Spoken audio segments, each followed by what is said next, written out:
Me and the Lord, we got an understanding.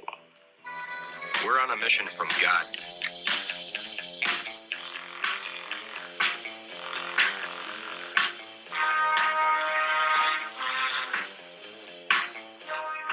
We're putting the band back together. Forget it. No way. We're on a mission from God. Matt, me and Elwood, put the band back together. Ma'am, you gotta understand that this is a lot bigger than any domestic problems you might be experiencing. Would it make you feel any better if you knew that what we're asking Matt here to do is a holy thing? You see, we're on a mission from God. First you trade the Cadillac for a microphone. Then you lie to me about the band. Now you're gonna put me right back in the joint. They're not gonna catch us. We're on a mission from God.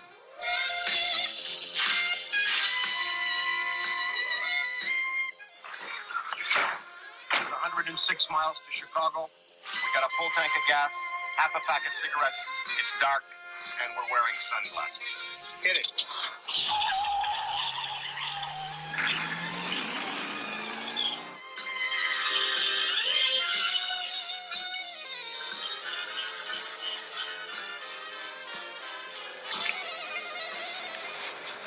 The Lord works in mysterious ways. Yep. I had a whole speech planned for the beginning of this episode. It was very good, actually. I had it written down and everything. But now I really just wanted to say, remember when we made movies that made fun of Nazis? That was awesome, wasn't it?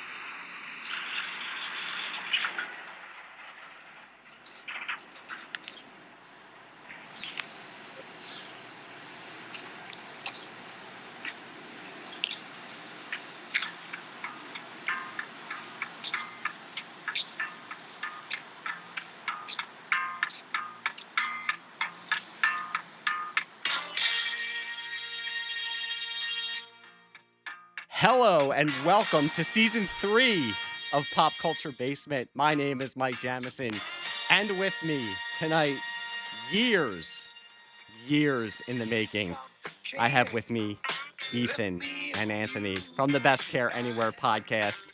Yes, it's really happening. Boys, how are we tonight? Wake up! Don't be lost when the time comes. Preach, brother. For the day of the Lord cometh like a thief Yes, God. in the night. Oh, yes, Lord. Mike, I'm going to take that as a very well. Mike, look, Ethan and I have been talking in our friend group the last 24 hours. I'm sure you have been doing things the last 24 hours. As soon as you introed the show, I'll be honest. Last 24 hours have sucked. You introing the show, I'm like, we're here. We're finally doing this. I'm so excited. Yes, we are.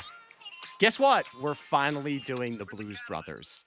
Yes, it's finally happening. Unless my power goes out, or unless there's an earthquake in California somehow, and Anthony is swallowed into the earth. If right this second is when Nevada becomes wine country, then the universe does not want this to happen.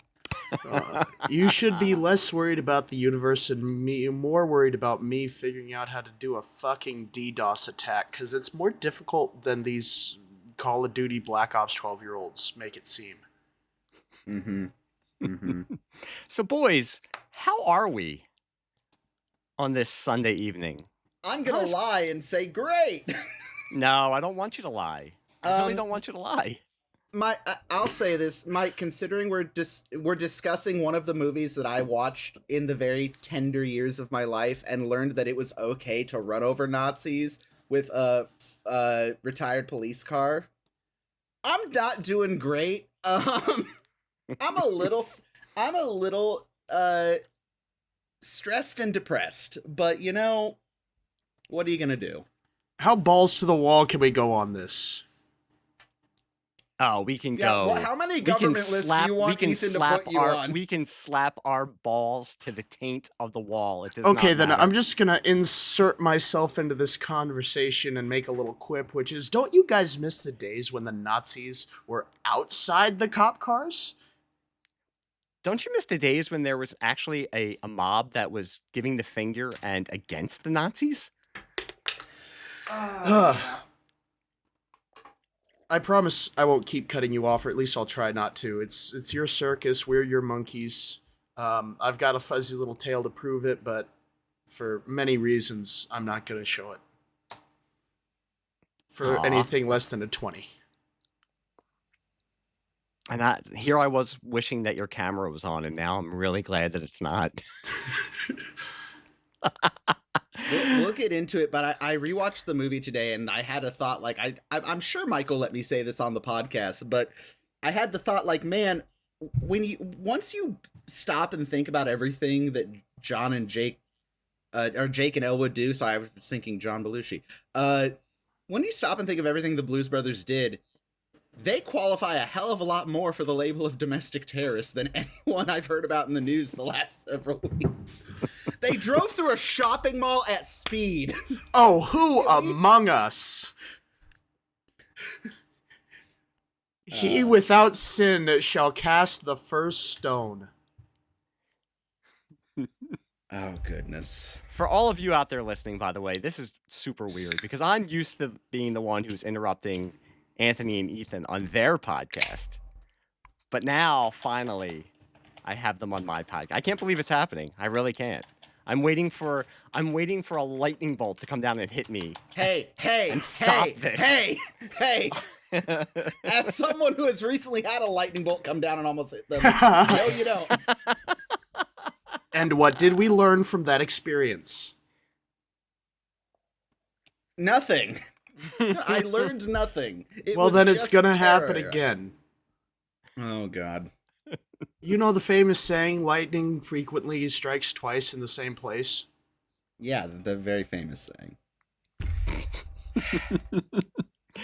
Well, you know what, everybody? I think you figured out by now that we are covering the Blues Brothers tonight. Yes. And before we do, and I want to get into it more about everything that's going on in this fucked up world that we live in. But before we get into that and we get into the movie, I want to ask you guys, it's the first time you've been on the podcast. I asked this of all my first time guests.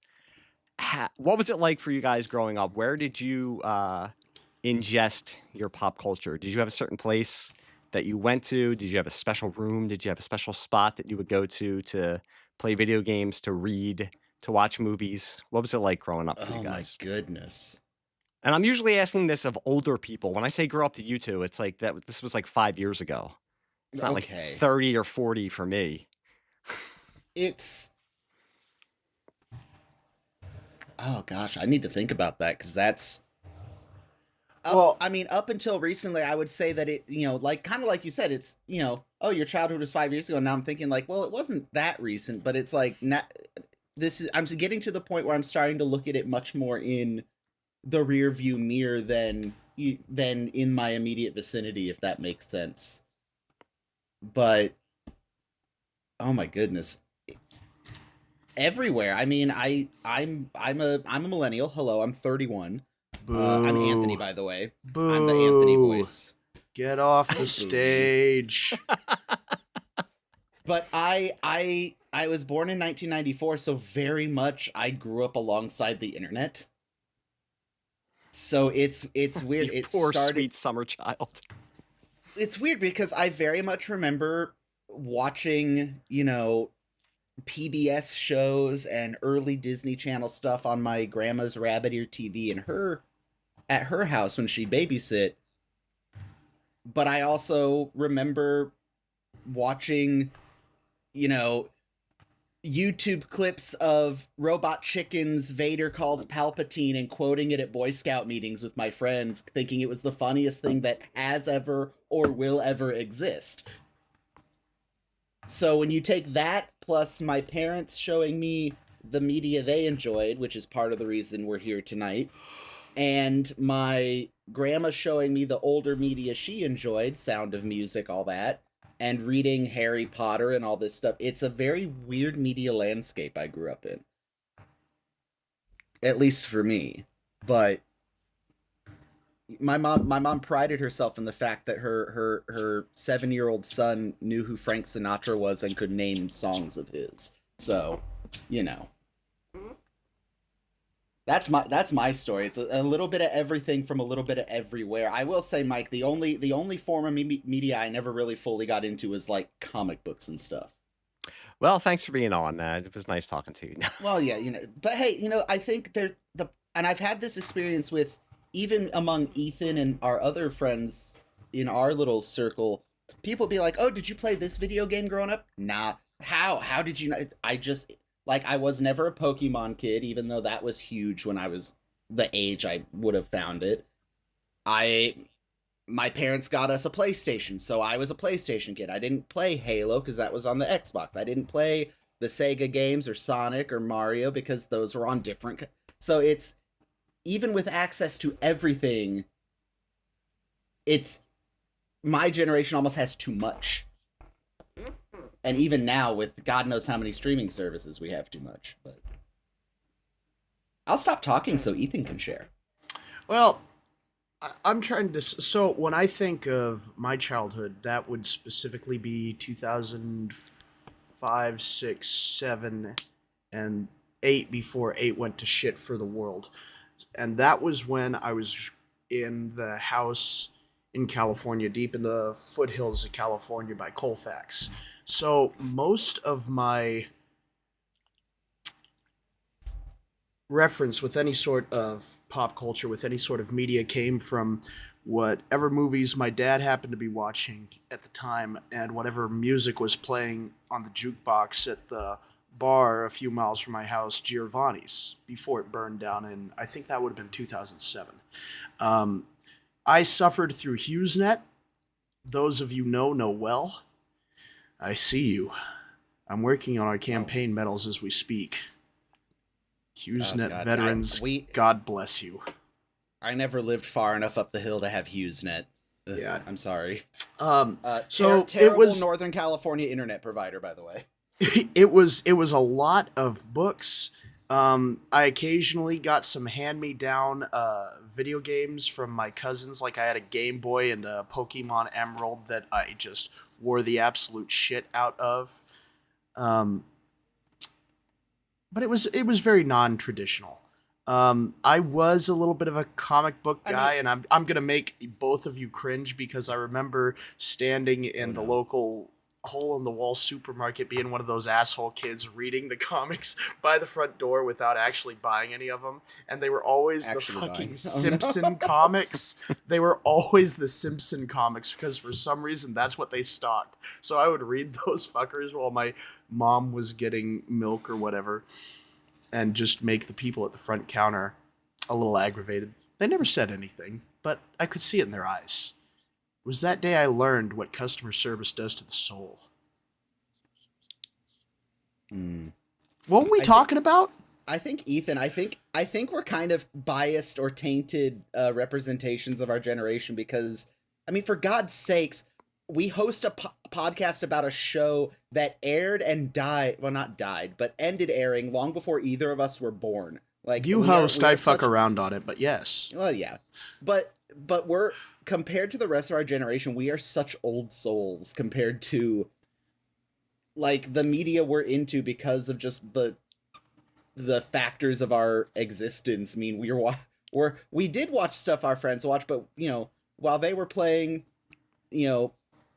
Mario Party, I was playing Call of Duty Big Red 1 for the history. Like, it's a very different vibe. Yeah, but you guys, even though you like media and, you like MASH, which is something that, as you said, ended so many years before you guys were born, there's not much difference in some of the other stories that other guests have told me. It's a lot of it is having this handed down from their parents or older siblings and having and I see it now as a parent with my son and my daughter, who last night I took my son to see the Two Towers in in the movie theater. I took them to Uh, see Fellowship of the Ring yes. last week on the big screen. I sat with my daughter and rewatched all of Buffy the Vampire Slayer, the full series. We just started watching Angel now. So, and this was me growing up with my dad, who would sit me down and watch Star Wars and watch Superman with Christopher Reeve and watch Raiders of the Lost Ark, where I learned it was okay to punch Nazis, and watch the Blues Brothers, watch Saturday Night Live. And that's how I got into all this stuff. And I think I'm hearing that with you guys too.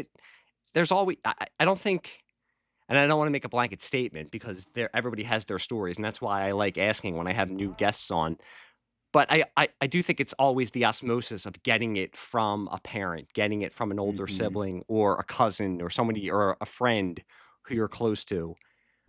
And I mean, even with me, with MASH, I was alive when it was on, but I was weird too because I was, what, 7, 8, and watching MASH and crying at certain episodes. I don't know how many 7 or 8-year-olds. I mean, I'm sure a lot of my friends, because it was in syndication when I was, even into my early 20s, but especially as a teenager. And Anthony, as you said, both of you grew up during the generation, and even now, I mean, I'm in it too right now, where we have so many choices, but it's a blessing and a curse, I think. And I'm going to make myself sound old. I am old, and I'm not shaking my fist at the cloud because I like being able to stream whatever I want to and be able to find things that were not readily available to me when I was growing up and when I was even in my 20s and 30s and was still into this stuff. It was hard to find it. Now it can be at my fingertips, but how many of us also go onto Netflix, go on to Hulu and scroll through and say, what am I going to watch tonight? What am I going to watch tonight? And then I just say, oh, you know what? I'm going to watch another season 4 episode of MASH that I've seen 1,000 times because that's what I want to watch. And I see it with my kids, whereas I'm passing down the stuff that I like, and I'm glad that my son will turn to me after seeing Fellowship of the Ring and say, hey, can we go see the next one next week? Makes me feel like a proud father. But I also see that, and this isn't good or bad, but for me growing up, it was watching sitcoms with my parents and then using those sitcoms to go off on my own and find things that I liked, whereas my son comes home, does homework, and then scrolls through TikTok for 2 hours before playing video games with his friends. So it's going to be interesting to hear their stories for the inevitable podcast 30 years from now when somebody asked my son, what was it like for you growing up and how did you ingest all of this pop culture? It will be interesting to see what his generation will say about all this. That's interesting. We've even talked about that a little on our podcast. Is like, for example, I think we brought up, I'm pretty sure I've watched at least half of The Crown just through shorts on YouTube or Facebook. Like, I'm pretty sure I'm going to end up watching going and watching the full series, The Crown, which I have not yet done, even though it looks fantastic, because I've watched about 2/3 of it through shorts in the internet. Yeah. So I've been doing that lately with... There are things I have discovered. Oh, go ahead, Ethan. No, I've been doing that lately with the movie The World's Fastest Indian, which seems like a very charming flick that would be right up my alley. I hate that the algorithm knows me. With Anthony Hopkins, or not Anthony Hopkins. Hopkins? Yeah, the New Zealander man with a motorcycle that should absolutely not have worked, but set the world speed record at the Bonneville Salt Flats in that era. I've seen clips of that movie too, probably because I'm your friend on all the social media. But yeah, it's weird. I've definitely seen people I know get into older media. Like, I have friends who are like, who will share a clip from like The Sound of Music and be like, I've never seen this movie, and I just text them, go, watch it, it's so good, you will love it. Julie Andrews is a goddess. But yeah, and I've spent most of my life, when people say it might not be The Sound of Music, but certain movies, it could be a movie like the Blues Brothers, where people say, I've never seen this, and I will say to them, I can't believe you've never seen this, thinking that my experience is the same as them. My wife is not a pop culture person. I say this on the podcast all the time. So today, between snowblowing my driveway, I was watching the Blues Brothers again, and she came downstairs on her laptop and was just sitting there on her laptop while I watched it, and she has no interest in it whatsoever. And I that is foreign to me. I can't understand somebody who can watch the Blues Brothers or watch things that I like and not have any kind of interest in them. Not because I like them, but just that I think that these things are, they've been a part of my life for so long that I always feel like other people are going to have the same experience that I have. And I need to learn that that is not going to happen. I have found recently that I am now, when I'm watching even newer shows or shows that I've seen or movies that I've seen over and over again, I'm pulled away. You're saying you're watching clips and watching things on YouTube. I'm pulled away, and this isn't this isn't just me. This is everyone, and it's something that's rampant and I think is hurting society. But I'm pulled away by my phone. I grew up in a Yeah. time where you were watching something, you were either watching it or maybe you were talking to your brother or your friends, or you were drawing or doing something else, but you weren't pulled away by your phone to scroll through Facebook. And I could feel my hand as I put that phone down. I could feel it just wanting to go out there and grab my phone as soon as I have 5 seconds of actually not looking at that screen. And that's scary for me that is happening to me. And I see it with my kids that their whole lives, unfortunately, revolve around their phones. And for me, with a lot of pop culture nowadays, I don't know why, I will watch 1 or 2 seasons of shows and get really into it, and then I won't watch the end of them. Ted Lasso, I still have not watched the last season of Ted Lasso, and I loved it. I flew through them the first 2 seasons, and then I just did not watch the last season. The same thing with Shrinking. I watched the first season, loved it, and started the second season, and just haven't gone back to it. I don't know why. And part of doing this podcast is wanting to celebrate the pop culture that I grew up with and to celebrate the things that I'm passionate about and the things that other people are passionate about. But it's also, in a way, trying to rekindle that passion a little bit. Because, and I think it goes back to, Anthony, what you said, we have so much now. There's just so much that we can stream. There's so much media that we can consume that, and it sounds like me being back in my day, and I don't want to sound that way. But when I grew up with 3, 4, 5 channels, and I can remember a time before cable TV, and that was all you had, you liked what you liked, and you enjoyed it, and you knew when it was coming on, you looked forward to it, and if you didn't want to watch a TV show, you went and read. I would read comic books or read whatever books that I was reading. And now there's just so much for everyone. And it's good, but it's also a distraction also, and that's a whole other can of worms that we and can talk about. everything is so niche. Like, how many shows has Netflix started that have a very loyal, enthusiastic fan base, but it's a small fan base, and when they only see X number of views of season 1, they cancel season 2. Even though it is the best. Star Wars is a bad example, but I can't think of one off the top of my head, but there's, not an obscure not an obscure franchise, but one that is not mainstream enough to be on the major networks. Netflix or someone or Amazon will do a run of a show. It is an amazing show with amazing writers who are passionate about that media, but because it's a niche piece of media, not a lot of people watch it, so Netflix looks at it and goes, that's not worth our time and money anymore. Whereas,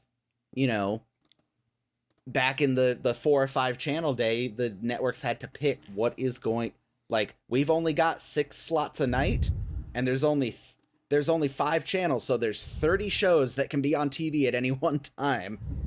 Yeah, and you can go back to MASH, you can go back to Cheers, shows that were not immediate hits in their first season, but were, for whatever reasons, saved and given time and space to grow, and obviously took those second chances and ran with them. Nowadays, we're in such a instant gratification type of society that, as you just said, if something is niche and it doesn't hit right away or doesn't find its audience right away, it's gone. And because there's so much out there, they're not going to worry about they're not going to wear it because there's something waiting for them right behind it to put on there. Or it gets 1 or 2 seasons, and because we have social media and the internet, the writers are able to see instantaneously, same night, what people think of the show. And I think that's done in a couple shows, or have made shows go longer than they need to. That's or you part can of the get reason. you can get the space cadets out there who like to review bomb shows that they don't like for whatever reasons, or for reasons that we could, talk about for hours. Oh yeah. And that scares networks or advertisers or whoever away. And again, that's a whole other conversation. Yeah. But you know what we need, Mike? I'm going to help you. I'm going to save you here. You know what could really save us in these hard times? The world's most kickin' rhythm and blues band. Well, I We do almost accidentally did a whole nother podcast. No, I could talk about this for you hours. guys know about going off on tangents, and I like going off on tangents. I don't want to go, okay, we're talking about the Blues Brothers. Oh, it's really funny. Let's go off on tangents. But I am interested I want to know why you guys wanted to talk about the Blues Brothers specifically. When I said, hey, I'm doing a podcast, I need you to come on. What do you guys want to talk about? And this was 7 years ago when we first discussed doing the show, and then all the times we tried over the last 7 to 10 years and weren't able to do it. Why did you want to talk about the Blues Brothers? Because, not that it's weird, because it's a classic movie. It's not something that, oh, you guys like this too? I didn't think that you would know what this movie is. It's a classic movie. But, as we just discussed, very different generations. I'm old. You guys are not. I grew up and can remember my parents watching this when they would rent it from the video store in the big clamshell video boxes from even before Blockbuster, when we would just go to the corner video store and rent it. So I can remember sitting there and watch it. But why did you guys want to talk about the Blues Brothers? Ethan, I'm going to let you go first. I think back very fondly to watching this with my dad as a kid. It's got a lot of elements that I just very naturally gravitate towards. A badass hero car, some of the best music ever put to screen, some absolute stellar comedy, and genuine, palpable chemistry between actors. It is so absurd, and it is so real. And I love it. It tickles me right. That is a perfect description of it. It's so absurd and it's so real. It's gonzo, but it's also got a verisimilitude to it that they just make it work. It could not have been made. It was made at the perfect time. I think it was made at the perfect time. I don't think, obviously, they tried to make a sequel. One, you don't make a sequel without John Belushi. You just don't. And I've never seen it. I've never seen the sequel. Neither have I. I genuinely forget it exists until I try to find it on my less than reputable streaming sites. And the first option is Blues Brothers 2000, and I cringe a little inside. Yeah, Blues Brothers 2000 is free to watch on YouTube, but I had to pay $3.99 to rent it. That tells you something. Or to rent the actual, the OG. Which is playing softly in the background as we talk. Yes, it's playing in the background of in my basement also. Anthony, why did you want to talk about the Blues Brothers? So for me, again, my parents, particularly my mom's taste in movies, because she just put, I think every mom, in the late 90s, early 2000s, you just throw something in the Blu-ray player or in the VCR while you clean the house or cook, big, I'm the oldest of 3 boys, so Sunday night was meal prep for the next week, and it looked like we were cooking for an army base. But this is one of the movies my mom throwed on because it came out when she was growing up. She lived at it for a time in the Chicago area, so this is she's familiar with the things and places around Chicago, and it was just, again, like Ethan said, the music is great. The movie is ridiculous. And I think as a kid watching it, it's like, oh, the music's cool. Oh, the guys are silly and they're driving, like I said earlier, they're driving through a shopping mall. They're, you know, the stereotypical bad guy Nazis are chasing them. The cops are chasing them, but not in like a scary way, in like a silly, you know, cartoony way. We'll get to it. The fucking ending cop chase and then the National Guard coming in. It was so fantastical that like me and my brothers were like, this movie is great. But the older I get, I go, how the fuck did this movie get made? How the fuck? What the fuck is that? Wait, is that? And then as the older I get, I go, like, I never knew who Cab Calloway was. No reference for Cab Calloway. But at 11, I knew every word to Minnie the Moocher. And then when I realized who made the connection who Cab Calloway was, I knew the names of all the different people that show up in the movie that are cameos and, you know, guest stars.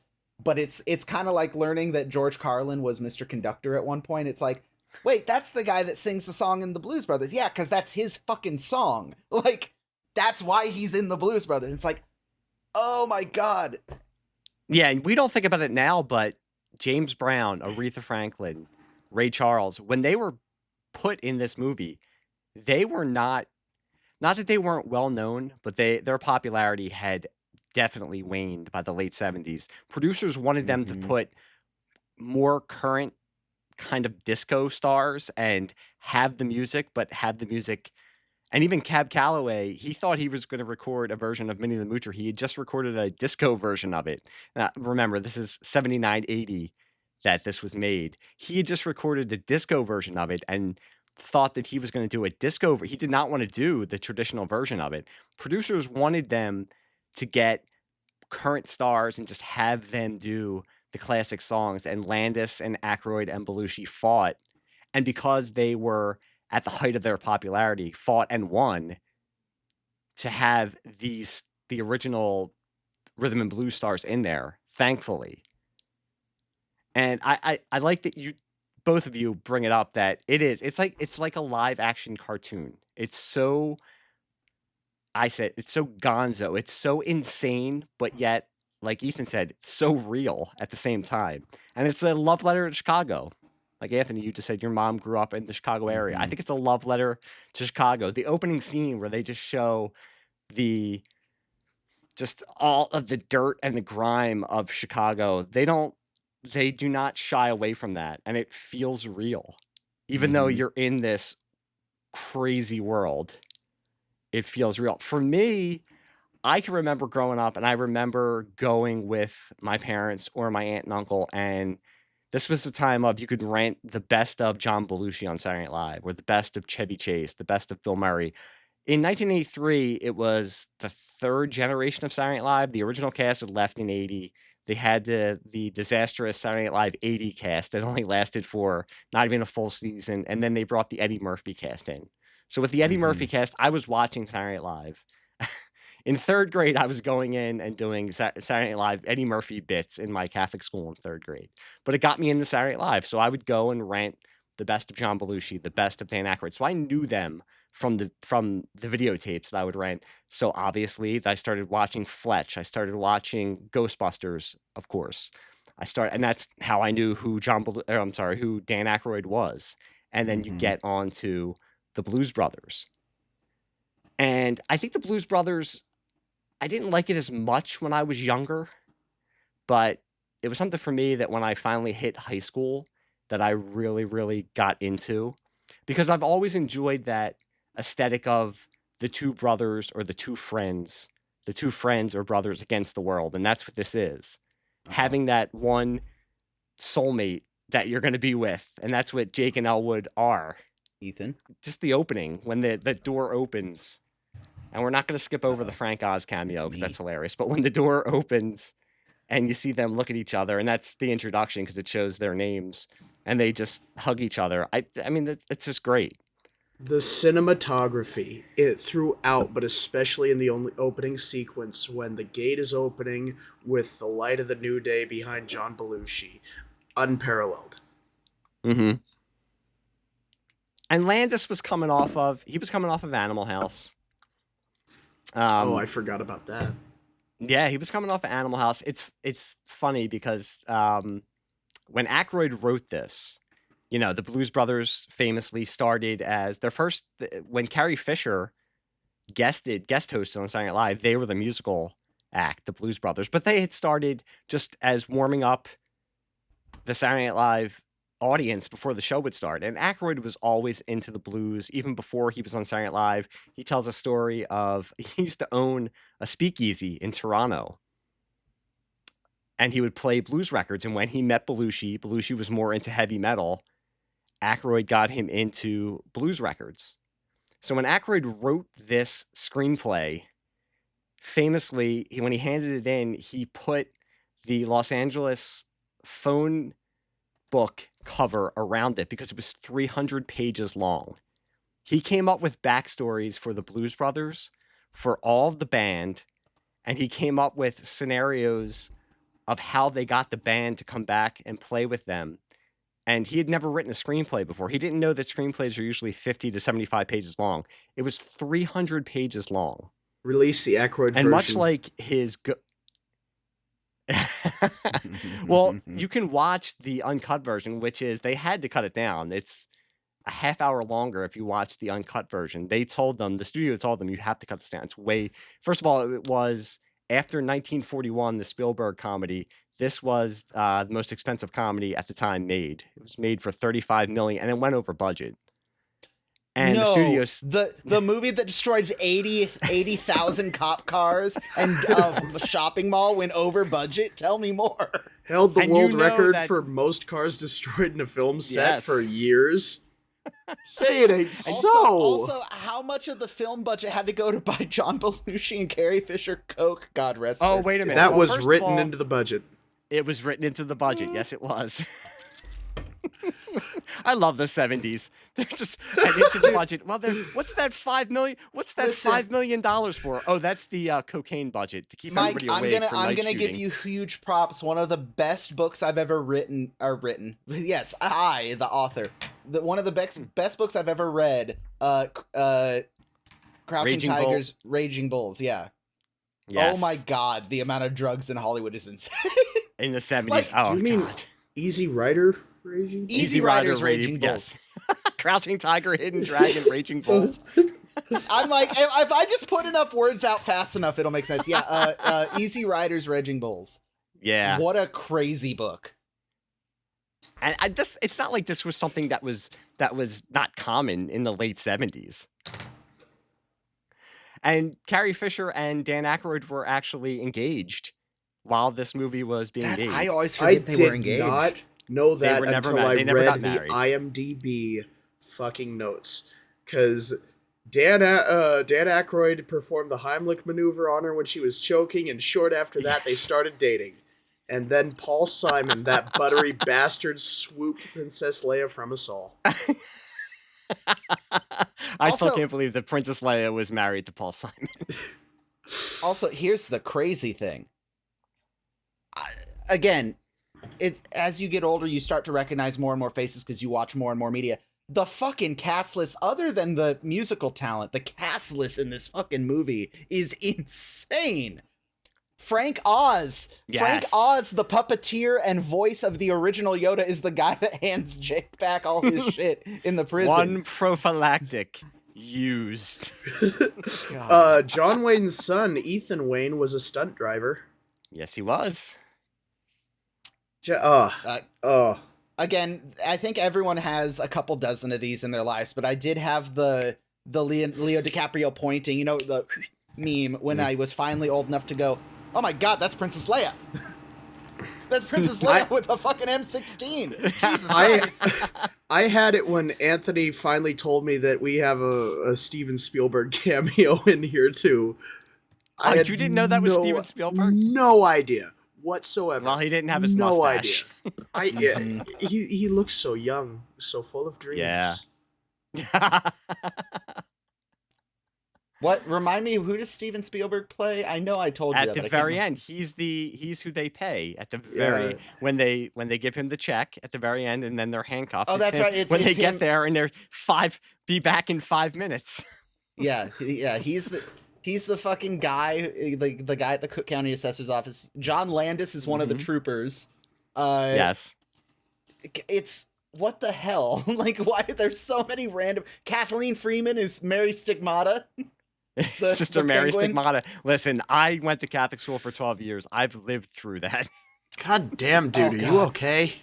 No, why do you think I'm hosting a podcast at 51 years old? I need to work through my trauma somehow. There's only two types of nuns in this world. There's Sister Mary Stigmata, or there's Maria from The Sound of Music. There's no in between on nuns. You can't lie to a nun. You can't lie to a nun.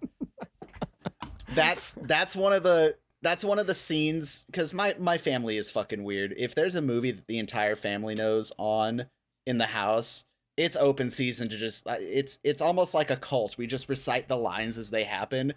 That the scene in the Penguin's office is one of the few where my mom's like, I'm just gonna let my kids swear. Christ, shit, Jesus Christ. What did she pull out on him? Is that a fucking sword? I know. I don't know what that is. After she breaks the ruler over Aykroyd's It's head. like a pointer for a chalkboard, or like a cane or something. She full on is fencing with it. It's insane. I'm actually watching that scene right now, and even as a 51-year-old, that crucifix, the life-size crucifix, still scares the shit out of me. I used to have a friend, I would sleep over his house. It wasn't that big, but it was big. Let's just say you could see the blood running down Jesus' side when you walked into their house with this. And we would sleep over. It was in his living room. So his TV, this was, of course, the 80s. So they only had one TV. It was in their living room.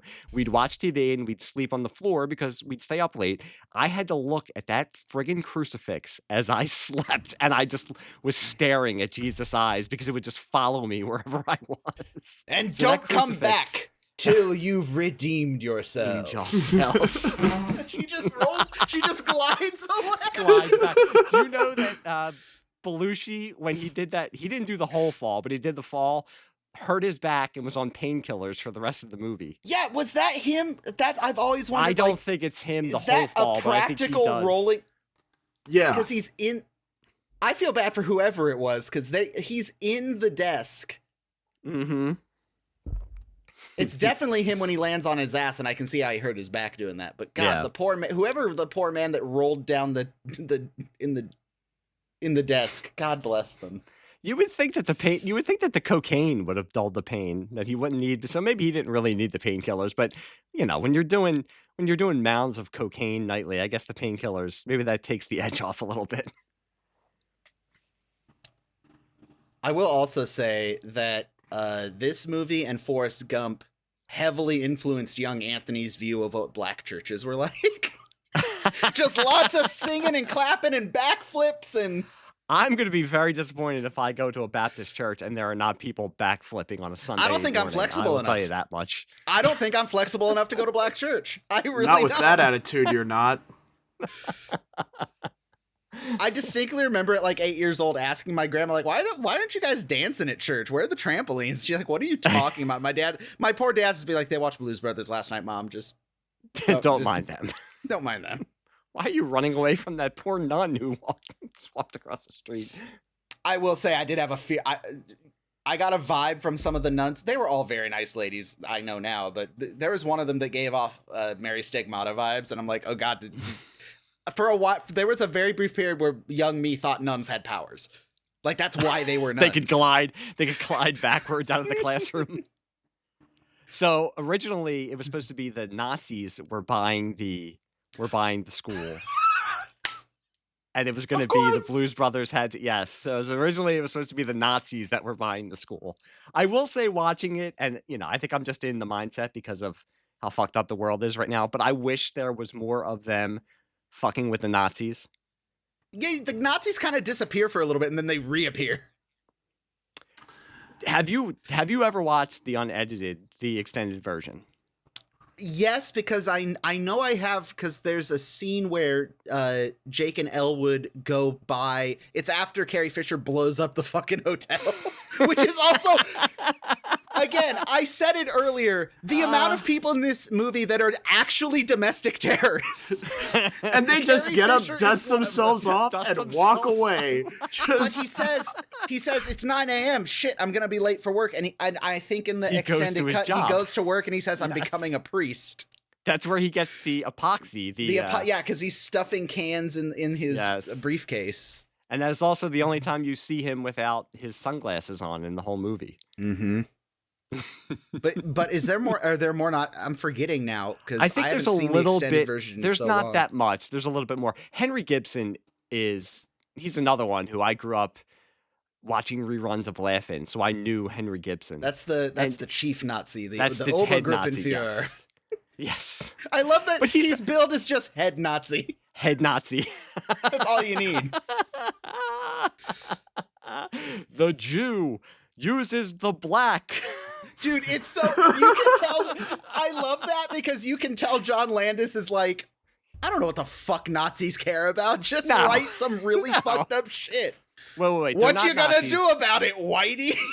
What you gonna do about it, Whitey? Remember, they're not Nazis. They're American Socialist White People's Party. Asswipe. Asswipe. I never noticed that. And then, What you gonna do about it, Whitey? dude, such a hateable character. All the Nazis play their part so well. They're so just There's something about a Nazi. stupidly evil. Well, you notice at the end when they join the car chase, they're in a Gremlin. Am I right? You guys will know. Ethan especially. Pinto, so close Is it enough. a Pinto? I'm sorry. I thought it was But a- no, they say and they that have the same station fatal wagon. flaw. You rear end them, they explode. Yeah, it's great. and they're in, Yeah, and the same other ones are thing. in a station wagon. And they had to get an aviation license to drop that Pinto, to say that it was okay. Yeah, the to dropping drop of the that Pinto is an actual practice. That's the I thing. love this. I love movies in the 70s where, okay, we're just gonna pick it up and drop it. We're gonna really do it. Well, and we said this about MASH the movie when we had you on for that. Go check it out. It's basically an episode of this podcast on our podcast. It's great. Yes. It's 4 hours. Pace yourself. It's us just doing this, but Bring talking about snacks. But even when we talk about MASH the movie or MASH the show, and Ethan and I one night randomly decided to watch this movie together, like a year ago, maybe at this point. And When we were first tried to cry record. laughing. We were cry laughing because of how ridiculous this movie is, but also realizing all of these effects are practical. Carrie Fisher shooting rockets at the two stunt doubles. Carrie Fisher firing a flamethrower. Yeah, and everything Carrie Fisher does is a practical effect, and it's insane. And that's one of the things also, John Landis talks about it. Aykroyd, the reason why the script was so long is he came up with reasons for why, this is why the Bluesmobile can do this. And Landis said to him, we can't do that. We can't explain why, it can flip over because of this. It can just do it because it's a magic car. That's what Landis said to him. It's They're a magic on a car. mission from God. Exactly. It can do it because I say it can do it. No. Let me tell you something. It can do it because it's a goddamn 1974 Dodge Monaco. This is what I was expecting. No, from you. and you hear me now and hear me clear. This car was a fucking beast in its day. We're talking about 440 cubic inches of V8 before catalytic converters. Now, it's not the Hemi. It's, not the cool Dodge designed Hemi, but 250-ish horsepower, 375 pound-foot of torque. Today, that doesn't sound like much. These were made for long-distance pursuits, sustained speeds of 120 miles an hour like it's fucking nothing. And when they're talking about the cop first modern suspension, cop car. Yeah. Cop Cop tires. Yeah. Cop suspension, beefier friggin' suspension, heaviest duty radiator they could shove in this motherfucker. They had engine oil coolers, transmission oil coolers, power steering oil coolers in this motherfucker. It is a beast. It is an absolute beauty. And if I could get my hands on one, it is the truest of true muscle sedans. And those get my engine running like no other. It's a muscle sedan that took steroids. Like, it's... Yeah. Ethan, that's all well and good, but do you know why it could actually do that stuff? And Because it's it's a magic car. Well, no. Yeah, well, yes, but it's explained in the in one of the deleted scenes. It's because they park in a certain area under the L, and it's near these like electrical wires and all this kind. This is what it's one of the deleted scenes. Yeah, they park it in like a transformer. Yeah, and like a transformer kind of, and it's supposed to be that is what imbues the car with its magical powers. What the fuck is this? Herbie fully loaded? Basically. Basically, yeah. I mean, you got a lot. I knew that Ethan would get off on the car porn on this, and I could see Ethan and Aykroyd getting along very well together. You're right. So I mean, between this, well, first of all, I'm surprised both of you haven't dressed up as the Blues Brothers and gone on a cross country trip. First of all, but between this and the Bluesmobile and Ecto One, you know, Aykroyd has provided us with some of the most iconic cars in movie history. I feel such spiritual connection with Aykroyd in Ghostbusters when he first brings the Ecto One in, and Bill Murray goes, "Hey, you can't park here," and they're talking. You can't park that here. All she needs is some suspension, some tires, new radiator, new engine, transmission slips. Just going down the list, and I'm thinking, and yeah. his face, you see Murray's face just fall. How much? Just 400. You know, I'll just say it. I'm going to tell you this now. I have a Ghostbusters episode coming up later in this season. We're doing a Ghostbusters. I can't wait to listen. Watch through. I've never done a commentary, like an actual commentary. I guess we did for MASH, but yeah, I'm going to do a commentary for Ghostbusters. So there you go. Tune in for that, guys. But back to the Blues Brothers. Yeah, when you guys said you wanted to do this, both of you, I could very much see a kinship with the Blues Brothers. For both of you, I knew that both of you would have stuff that you would enjoy in this. I feel like I'll extend it from John. Just all the SNL cast movies gave us iconic cars, because he also got the Planes, Trains, and Automobiles, the burnt out Hulk. That is. Oh, the mess around. Do you know how fast you're going? No, sir, I don't. Radio. Well, you're bringing up SNL cast. I mean, the band, other than Donald Duck Dunn and Steve Cropper, who were part of, I mean, famously Booker T and the MGs, but so many other as studio musicians. But the band themselves, most of them were from the Saturday Night Live band, and Paul Schaefer was supposed to be in this movie, but supposedly Belushi fired him because he had agreed to do Gilda Radner's concert movie because he was writing it with her. So Belushi got pissed off and fired Paul Schaefer and said he wasn't putting enough.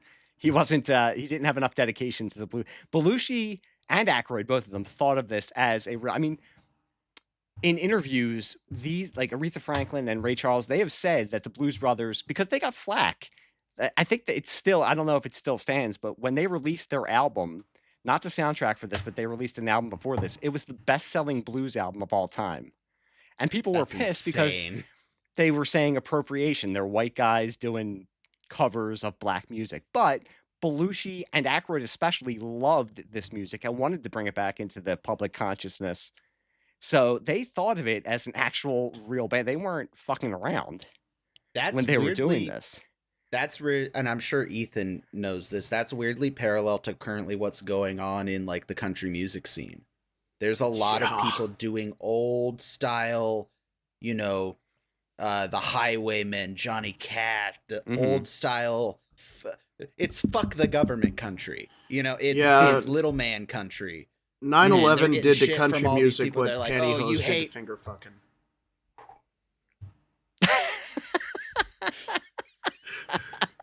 This is why I have you guys on the show. No, but Anywho. yeah, but there's a lot of people. There's a lot of these small country artists either doing covers of old country or writing their own music. There's one I listened to. It's I can't remember the gentleman's name, but it's essentially he was staying on a ranch down in Texas and saw flashlights out in the Flashlights in the Canyon. Great song. I need to. It's called Flashlights in the Canyon, and it's basically a song about are those drug smugglers, or are those people searching for a better life? I wish them well, but I'm gonna. Yeah, I wish them well, but I'm gonna keep my doors locked at night. It's a really good old style country song, but people are like, "Oh, you hate it." People get on these like doing covers of the old like the coal miner, the Appalachian coal miners like protest songs, being like, "Oh, you're anti-America." It's like, you forget where the roots of country music are. You've never listened to "This Land Is My Land." Yeah. But like you said, Anthony, I mean, this is how you liked the music growing up, and that's how you discover it. And when you discover it, then you go back and say, okay, well, there's a point where you say, oh, these are covers. Let me see what the originals sound like. And you end up liking or maybe you don't like it stuff, but at least you go back and you discover it. And with Aykroyd especially, he wasn't just doing this. It wasn't just figuratively putting on blackface. He did it actually in Trading Places, which I just talked about on Sleazeback Cinema. But he wasn't trying to you see, you're not the only one who could throw in plugs for shows. He wasn't trying to appropriate the music. He revered all of these artists and wanted to bring it into a wider audience, and he wanted to actually be a blues musician. And that's why I love this also. I want to eventually do an episode on Saturday Night Live, specifically early Saturday Night Live, because I'm a comedy nerd, and early Saturday Night Live and Second City, we have John Candy in this movie. That's 70s comedy when, Aykroyd and Belushi and Chevy Chase and all these guys were rock stars. Steve Martin were rock stars because of Saturday Night Live. A movie like The Blues Brothers, where Dan Aykroyd can say, here, I did a 300-page script for this movie, and it's going to be the most expensive comedy ever made, and we're going to make it.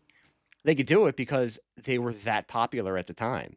I mean, they tell stories. Landis tells stories, and it involves cocaine. Again, that he was out in the studio in Los Angeles. He and Belushi were having a fight because Belushi had come in and he was too stoned to work that day because he'd been out all night. And they're screaming on a street corner, and a guy just pulls his car up and says, "John Belushi!" And Belushi gets in the car and drives off with him. There's a story about them filming in the neighborhood while they were doing the mall. I'm actually watching the mall chase right now. It took them a week to film the whole scene. So they were in the neighborhood. They were looking for Belushi, couldn't find him. Dan Aykroyd walks through the neighborhood, knocks on a door, and the guy answers the door and says, "Oh yeah, he knocked on my door, came in, made himself a sandwich, had a glass of milk. He's sleeping on my couch."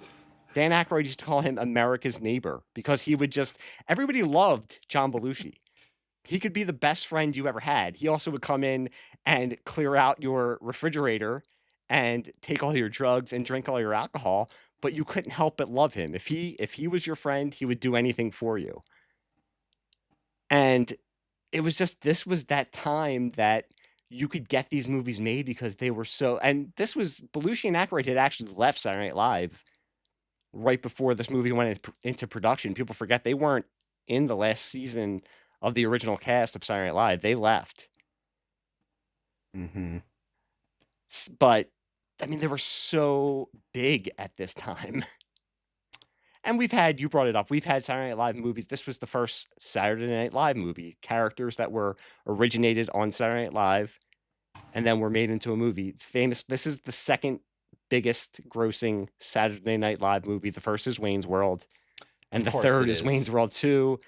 Most of the other Saturday Night Live movies you kind of want to forget about or have been forgotten about, unless you're I need to go chew, back through chew up and It's Pat after this. I need to go back and remind myself, because I think my brain, a Saturday Night Live movie is just any movie that has a representative chunk of Saturday Night Live cast members. Like in my brain, anything with John Candy and my brain's not braining. Shit. Yeah, I know what you're saying, but when I say Saturday Night Live movie, I'm specifically saying characters it's a had to movie based originate. based on a character or characters from Saturday Night Live. Oh my! I'm gonna hate. I'm gonna. And do you got to this, and remember, everyone... John Candy was not a cast member of Saturday Night Live. He was asked to be on the show and did not. That's right. That's right. Would not I leave just think I lump him SCTV. in there because he's in this movie. Yeah. No, but I mean, Who he's am I with thinking? all the- Chris Farley. God damn it! The other You're fat thinking white of Tommy funny Boy, guy. right? Yeah. You're thinking of Tommy Boy? God, I love Tommy Boy. I know. That's going to be another one we're going to do. That one's going to be on Sleazebag Cinema, though. Oh God, I could. It's been a while since I've seen it, but I can quote that movie far too much. Just like this one. That's... I have to ask because I'm a little behind you because I paused my movie. There's no way that's John Belushi doing the backflip in the church. There's no way that's him backflipping down the... He does backflips, but no, not the full. I think that last scene when it cuts to the close up of him and Aykroyd and that last backflip is him, but no, it's not.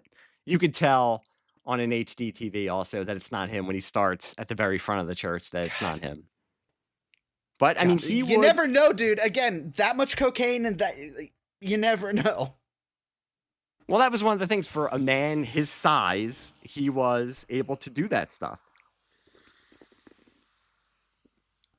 I mean, that's what made him, for somebody who, not that he was, I mean, we're talking about Chris Farley. Now, that's a guy who was really real. And famously, John Belushi was Chris Farley's hero. I mean, he was from the Midwest, close to where Belushi grew up. He was in Second City and then Saturday Night Live. And he died young, just like John Belushi. I do enjoy Elwood's room that he lives in the Hotel for Men. The hotel. Did you get my Cheese Whiz, boy? You get my Cheese Whiz, boy? He's actually he's called Cheese Whiz Guy in the credits. Cheese Whiz Guy. Did John Belushi, high on cocaine, write the credits spiel? No, back then this wasn't a Star Wars movie where you had to name that's Otto Pankonko, played by...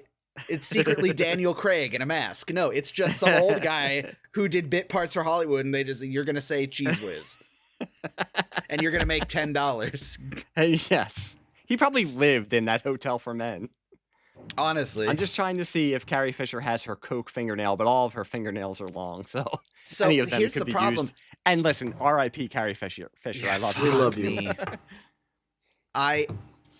It's so hard because I think the thing I've learned about this movie when Ethan and I watched it together is there's not a get up and go pee scene in this movie. Like, if you watch enough times, yeah, there is. But even I'm looking at the scene where they're driving at night in their car with "Soothe Me" playing on the 8-track. Even that scene, I don't want to get up because it's, again, talk about a movie that's a time capsule of a time. I think I mentioned to Ethan, like, you know what we need to bring back? Get rid of these fucking eye-piercing LED lights. Bring back the rotary mirror cop lights. The synchronized rotary mirror cop lights. Analog systems are better. I don't care what you say. They just are. They bring it up. This is a musical.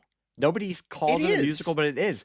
There's musical numbers, and there's almost always music being played in the background. It is a musical. So... do you know it was, speaking of Carrie Fisher, released on the same day as The Empire Strikes Back? That's the other crazy thing. This wasn't after Star Wars fame or before Star Wars fame. This was in between Star Wars movies. Carrie Fisher went and did this. And I think that's amazing. Honestly, can you name, and I love Carrie Fisher, and Carrie, famously, she became a very, very in-demand script doctor in the 80s. Mm-hmm. But other than Star Wars, can you name a lot of Carrie Fisher roles other than Princess Leia? No, but that's the thing I've always found fascinating about the three main Star Wars heroes is you had Mark go off and do heavy voice acting, which god damn is he fantastic. Yes, he is. You had Harrison do a lot of on-screen acting, which, again, I don't think there's a Harrison Ford movie I dislike. There's definitely ones that are like, okay, Air Force One's on, throw that up there. But but Indiana Jones, like, him in movies is great. Even dumb bit parts, even though the movie wasn't that good, even his part as Colonel Graff in Ender's Game, that's a book I read in high school. And when I saw the trailers for it, I'm like, Harrison Ford's in this movie? Oh shit. Okay. And it wasn't a great movie, but as someone who liked the book, it did a good enough job. But yeah, so on the note of the musical, I'm a nerd. I watch a lot of media and also consume a lot of media about media. I think it being called a musical is spot on, because the rule with musicals, either stage or film, is you talk until the emotions get so much that you have to sing, and then once singing's not enough, you dance. That's how a musical works. That's how the story is told. In this, it's the music is diegetic in the background until the story needs it to be loud, and then once it's loud, like I'm watching the cop chase scene, the music's quiet in the car. They start running from the cops. It gets a little louder. And then once it's, you want out of this parking lot? Okay. It's like, that's the next musical. It's the action sequence part of the musical. Or even Think is another good example of it. Is exactly. You better think about what you're saying. Oh, shut up, woman. You better think. Don't you blaspheme in here. Don't you blaspheme in here. But no, and again, talk about the time the movie's being made. Both what is in the mall is a time capsule for that period. There's a Toys R Us. I love it. Oh God, Toys R Us, rest in peace, yes. Jeffrey the Giraffe. Yes. I was trying to pause it and look at the record store that they destroyed because I wanted to see what albums they had. Supposedly, and I read this on IMDb, they had a stand-up of Robin Williams, and famously, he was one of the last people that John Belushi talked to the night that he died. So I guess that's a morbid kind of connection. Him, Robin Williams, and Robert De Niro, both the two last people who saw him before he died. Wow. Man, now you got me thinking about Robin Williams, and I'm going to have to go take a cry break. Stop it.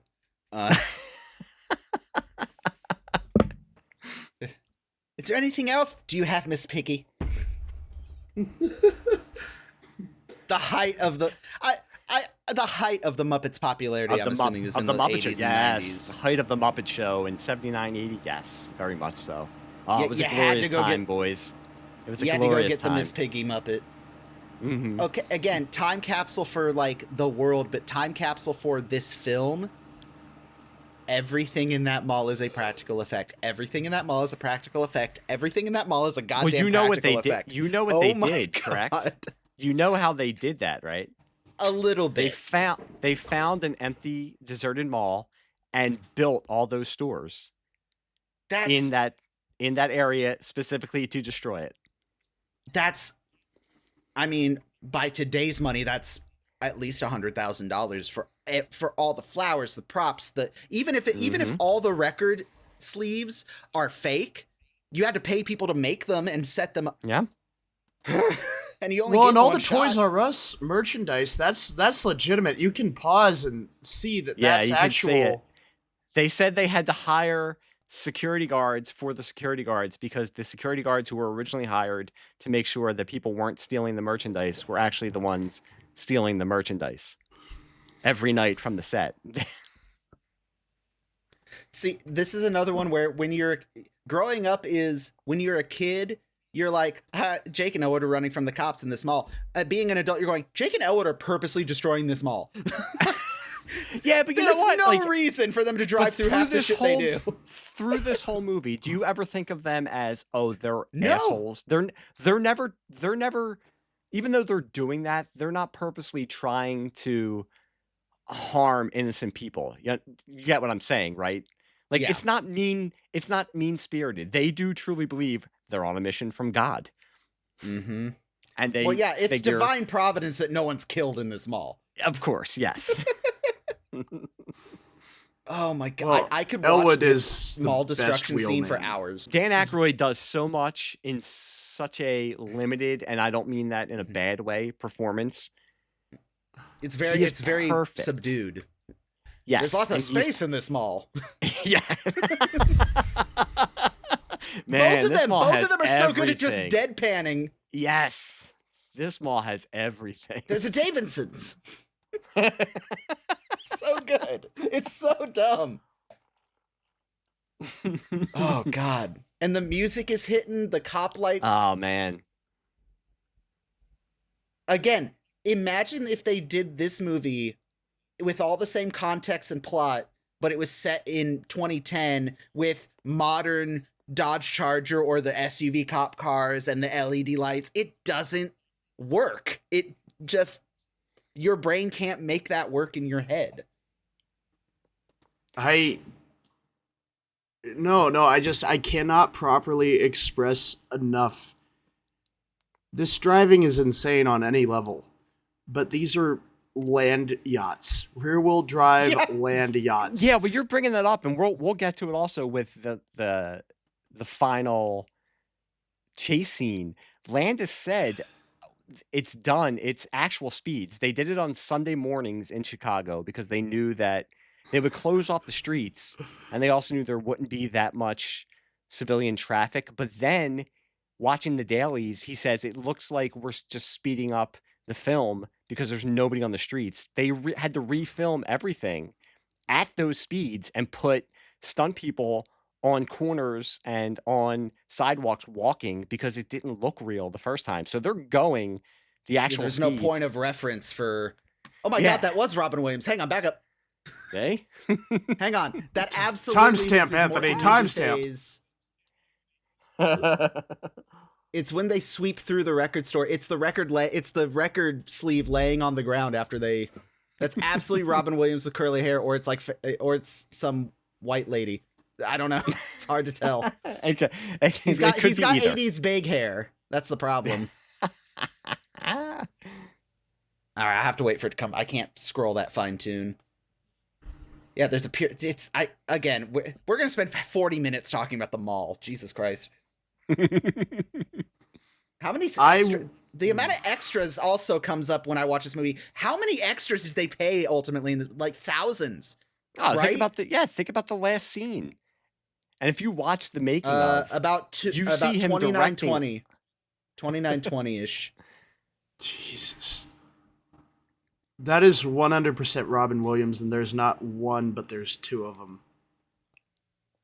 Well, I'm gonna bring us down again because this is the second John Landis movie in a row that I'm recording about because I just did Trading Places. And speaking of extras and people, being in peril, it is amazing that no one died. And bringing up John Landis and people dying on movie sets, that's always a sore subject. Remind me what happened. He directed a section of the Twilight Zone movie that came out, and I should know this because I just did this. It either came out in 83 or 84, and did not take the proper precautions with a stunt involving a helicopter with actor Vic Morrow and a child. And Vic Morrow and the child eventually ended up dying.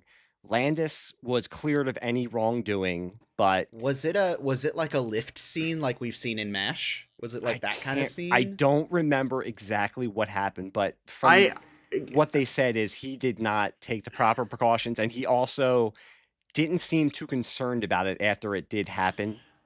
And like I said in the podcast, I mean, he didn't go. It's not like anything happened to his career. He went on and made Spies Like Us. He did Coming to America. It wasn't until he made a couple of bombs like Blues Brothers 2000 and Beverly Hills Cop 3 that all of a sudden he was thought of as an asshole and went into director's jail because it's Hollywood. They don't care. But they talk about that he probably should have had some kind of liability to what happened to. It was a Vietnam era Huey, and unfortunately you can find the original video, and I have seen the original video. The main character and this child are running through like a swampy marsh away from this helicopter, and the pilot in the helicopter lost control for one of a million reasons, because I have no doubt that flying a helicopter under any conditions is fucking difficult as shit. But especially that close to the ground over wet ground, there's a million little... Anyway, lost control. And just to be morbid, just for the sake of how it happened, the helicopter blades, as it tilted, direct. Yeah. The child's parents were lied to about the inherent dangers of filming. No proper safety precautions, like personnel standing by. There was a million avoidable things in this particular scene. Yeah, usually when they're filming with helicopters, unless if like I know in MASH, I think when they were filming with helicopters, if there was people around the running helicopter, it was low idle. The helicopter was anchored, and there was like you stay way fucking crouched. And by the time that show ended, they were basically as proficient as doing it as like MASH surgeons were, because they were filming helicopter scenes all the time. And then any scene where the helicopter's lifting off, you are way. And they film it well that you don't realize that's what they're doing. But yeah, no, you don't. Well, Ethan and I talked about this on a recent episode just because, again, we tangented. I have a list of movies that star Alec Baldwin that I really like, and I like him as an actor. But fuck me, he deserves to have his dick slammed in the door for hiring that fucking moronic, that moronic, uneducated woman on the set of Rust. Yeah, he might not have been the one who. Go on, Ethan. No, I will never forgive that woman, because when the body cam got released, and when she's in the cop car, and when they first start interrogating her, one of the first things out of her mouth is, "I'm going to lose my career over this." Yeah, not that. Oh, I just killed somebody. Yeah. And again, I will throw Alec Baldwin that little bone of, you've been acting so long and in roles that you fire prop guns so long. I understand where complacency fits in. As someone who teaches firearm safety, I understand that, and I understand that you have worked on enough film sets to know there should never be live ammo on set. That's why the rule is you never point a firearm at anything you don't intend to destroy, because you never know. The point of failure was that woman, but that woman was interviewed and hired by the producer. That was Alec Baldwin. He has to take that much credit for it. He has to own up to that at least. But yeah, I'm sure there'll be some other horrible thing that happens in Hollywood in another 3 or 4 years we can latch onto. So yeah, 3 or 4 years. And I brought it up 3 or 4 months, minutes. I brought it up in the other podcast. This is the sad fact that the things that we like, even these things from 40 years ago, you have to deal with the people who created them, unfortunately, and kind of disassociate the director of the movie with the finished product. But, we're bringing it down. I will say Paul Rubens in the restaurant scene. That's Paul Rubens. Pee Wee Herman is the one of the waiters, and it's a very, very funny scene. I was going to say, I need you guys, I don't know when you're meeting up again. I need you both to dress as the Blues Brothers and drive around the next time and videotape it for me. The problem is, we'll have the Impala, an old retired cop car. So I know, I figured. Yeah, I did. 2011 Ford Crown Ethan Victoria. used to drive a Crown Victoria that car. ex-cop car with the rubber seats and the steel doors. Like cop car yesterday, I had to take the prisoner cage divider between the front and the rear seats out of it, but I left in a bunch of the goodies. A-pillar lights still worked, front push bar, the stab plates behind the driver's and passenger seat. The back seat of his car was lined with that 1/8-inch stainless steel. Like the inside of the doors and the back of the seats. I am not surprised at all. It was a cool fucking car, because you did like spray paint art and shit on the inside of the back door. Yeah, sticker bombed one side and then spray painted art the other side. Not to be a dick, Ethan. I'm convinced driving an ex-cop car is part of the reason you're alive. Anthony, you're. What happened to that car, Ethan? I don't want to talk about it. I don't want to talk about it. It went upside down. I'll leave it at that. On its side. Well, on its side. The fact that it didn't go upside down is a miracle.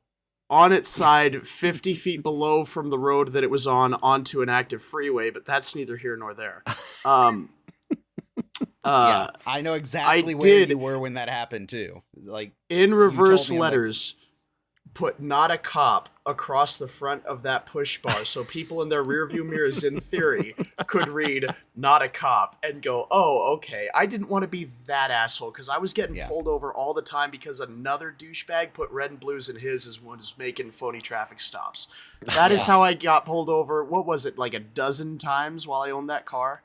Yeah, because there was another guy in our area that had a little red and blue flasher in the front dash of his, like, I don't think he was driving a Crown Vic, but he was driving some sort of ex-cop vehicle, and people were reporting him for impersonating an officer, and then, Ethan would get tagged because he's driving an ex-cop car.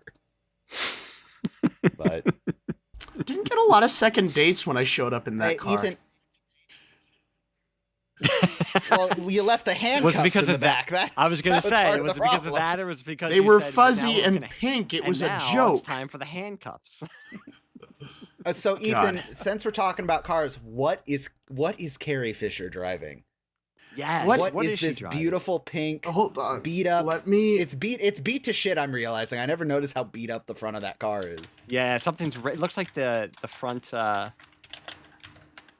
Like the, I'm trying to think of the word for the, whatever the thing is on the very front is ripped off. I'm sure that has a reason in Aykroyd's original script. That is a 77 Pontiac. Probably. I'm does. trying to see if it's I figured it was some Grand sort of Prix. Pontiac. It looked 77 like a Pontiac Grand Prix. Pontiac Grand Prix. Yep. Wait, what year did A New Hope come out? Did it come out in 77. 77? Yes. Okay, I see you, Dan Aykroyd and John Landis. Okay, okay, you gave her a 77 Pontiac. Okay, He might have. Pink Landis had to rewrite the script after Aykroyd handed it in. Landis said, "I took it." And again, I hate laughing and saying, "Haha, John Landis, you're so funny," because I know he's such an asshole. But he is a very engaging person. So watching interviews with him, he did say he took this tome that Dan Aykroyd had handed in and went away for a week and said, "Okay, I need to rewrite this and make this into something that is filmable." I mean, you will see. It's not like there's really a story. I mean, there's the bones of a story for this movie, but it's basically just set piece, which is fine because they're hilarious. But it's just it's just a bunch of set pieces. Mm-hmm. I'm noticing now. I'm sure I've noticed this before, but there's John Candy's character tells him, "I like that Wrigley Field bit. Yeah, real cute." We don't actually see the Wrigley Field bit till later. Yep. But he does say, I gave my address, because Belushi says, "Oh, Wrigley Field." Yeah, you would think that I guess it's funnier with the Nazis. Set continuity. There's debris in front of the hotel. Yes, there is. I noticed that too. I like that. I'm sure Aykroyd was like, "Okay, we have to have the destruction. It's still there." And he had this problem with Ghostbusters. She blows up a whole building. Can we? And you see this? when they fall, you see Aykroyd fall through whatever they had set up. He falls through the floor. So I think that's him doing the stunt. Jesus Christ. But as we said, the deadpan reaction where they just get up, "Oh, I got to go to work." So who is John Candy's character? He's Jake's parole officer.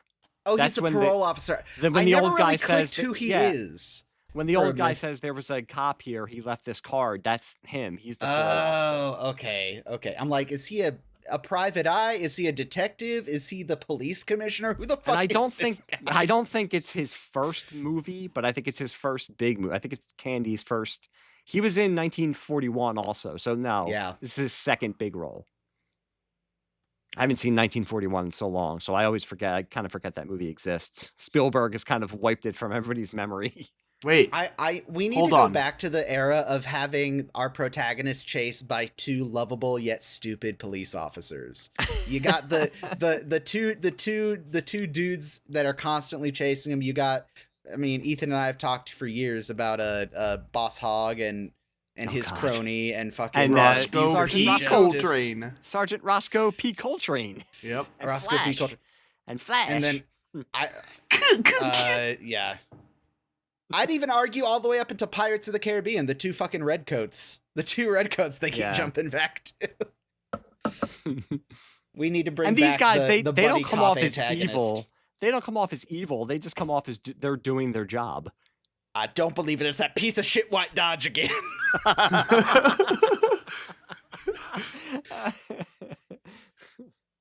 But do you know what they use when they do their job?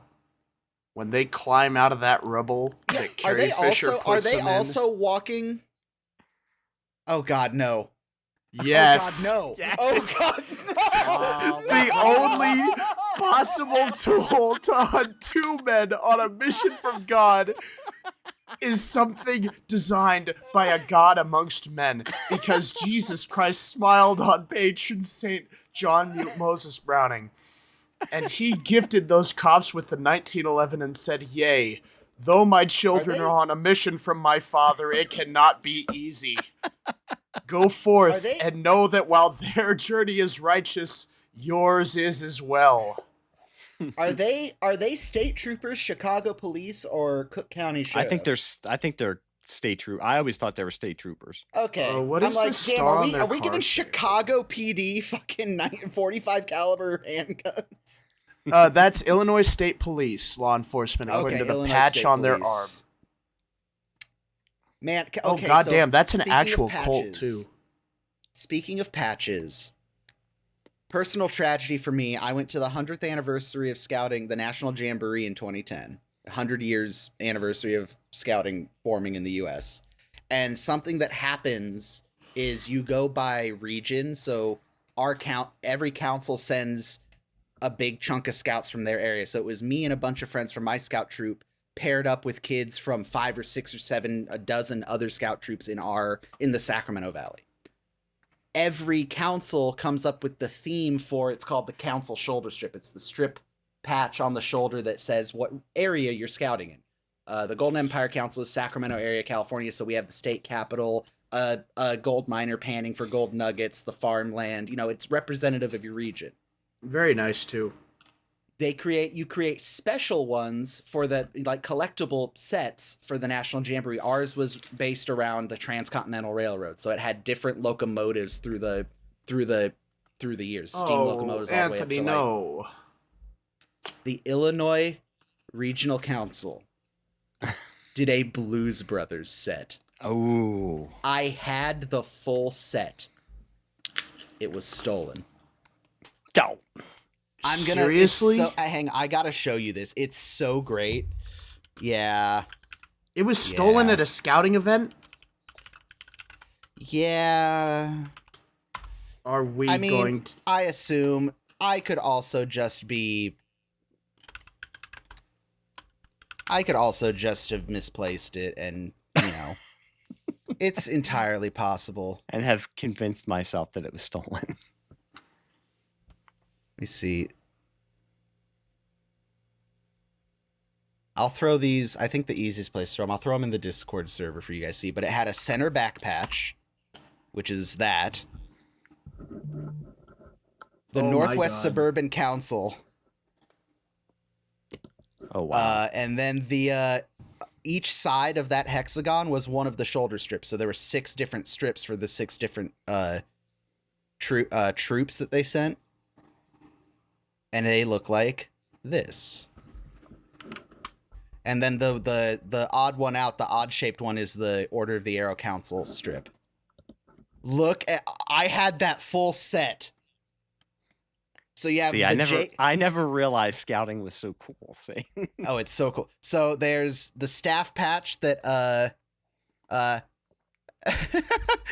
they had to modify some of the quotes because scouting, but the staff patch is Jake, and it says, "How much for the laborer? Sell them to me. Sell me your staff."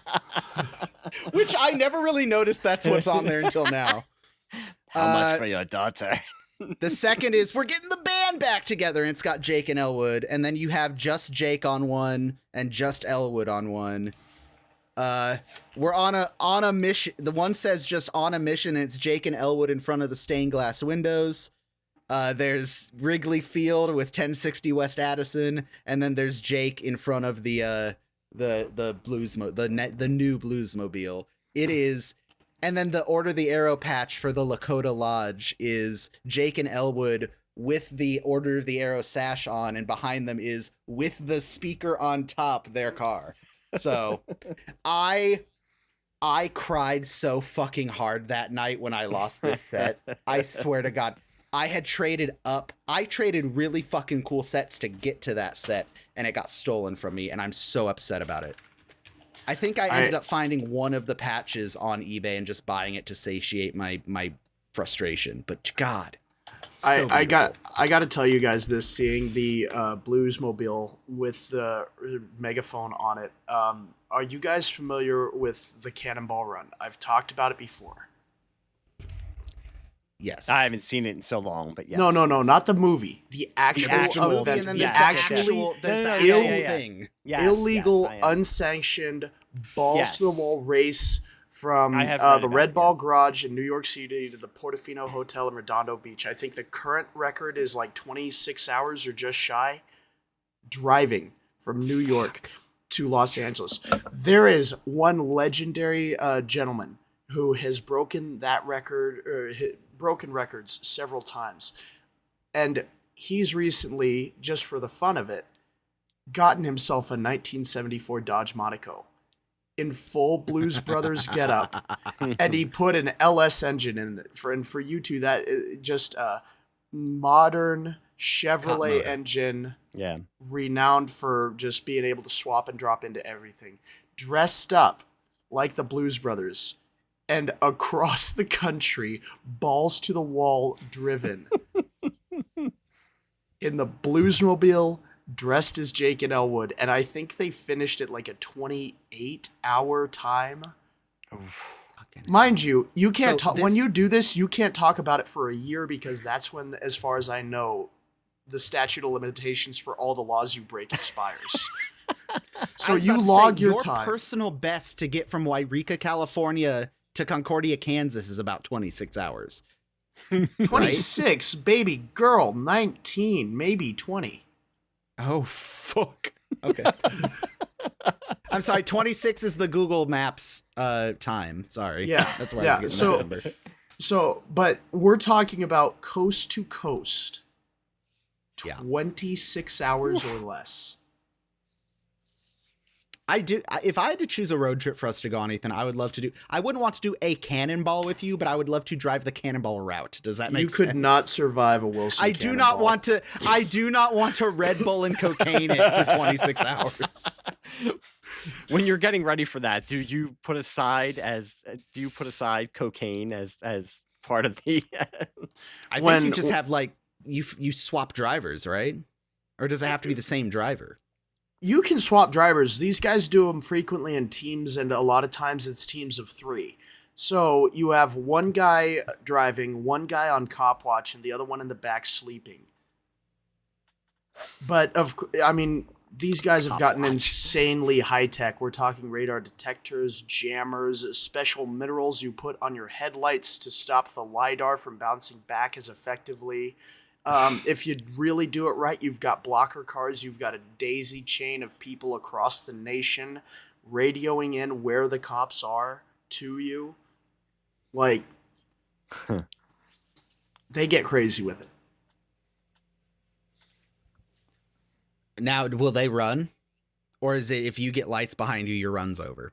Or does it depend on the team? It depends on the team. I know a lot of these guys. When you are going 160 miles an hour, because you have to understand, when you're making a time like that, you are averaging, including fuel stops, 120 miles an hour. When you're going at 160 and you get clocked by a cop, you're already going to jail. So, a lot of them roll the dice. I mean, which brings up, I'm very surprised that 1, the Cannonball Run hasn't been remade, or 2, that Dan Aykroyd hasn't said, yeah, either I'm going to make another Blues Brothers movie, or yes, I give my blessing, remake the Blues Brothers. I don't think it should happen, but I'm surprised it hasn't happened. You know, we were talking a little bit earlier about the cultural appropriation of the movie. I don't think it's cultural appropriation. Then again, I'm as white as mayonnaise, so I can't really talk. But I think a lot about that quote that I'm going to attribute to Hemingway, because I know a lot of people said it. He's the one I know said it. You die twice.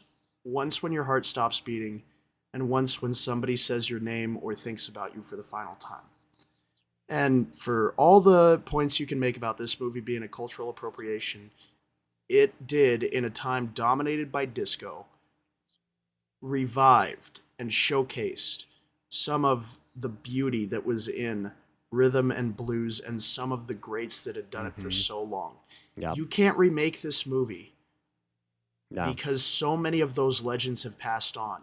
And they would try to do what they did in 1979, which is make it modern, you know? And that's not Blues Brothers. It's got to be classic. it's got to be paying homage to those that came before, coming from a deep appreciation. Mm-hmm. Yeah. And it's weird to think that when they go into that diner and they see Aretha Franklin, and for me growing up, I knew who Aretha Franklin was in the 80s. Aretha Franklin was a legend, but when this was made, she says it. She says, this brought new fans to my music. Mm-hmm. When they walk in there, John Lee Hooker is out there on the street. Yeah, John Lee Hooker. Playing his guitar. If you watch the extended version, there's an extended version of him just playing. I am you watching see the them- extended version You right should- now. you I'm You loving should, it. because you see them standing next to him, and you can tell, especially, again, Aykroyd is just in awe of being next to him as he plays. Yeah. John Lee Hooker said people then would come to him and say, I saw you in the Blues Brothers movie. And that's how I know who you are. Mm-hmm. And even the guys in the band, Steve Cropper, Donald Duck Dunn, they said they wouldn't have done it. This was a real band. They wouldn't have done it if Aykroyd and Belushi weren't actually dedicated to doing it and doing it right. And they played with, they were in Booker T and the MGs. They had been session musicians for years before this. So they weren't going to do it just to do it. So I agree. I don't think, I'm bringing that up. It would be a catastrophe if they tried to remake this movie. Well, and I'm realizing there's a lot of media that is considered the best of its kind that are this is the last hurrah of X type of person or X genre of thing. Like, think of The Godfather.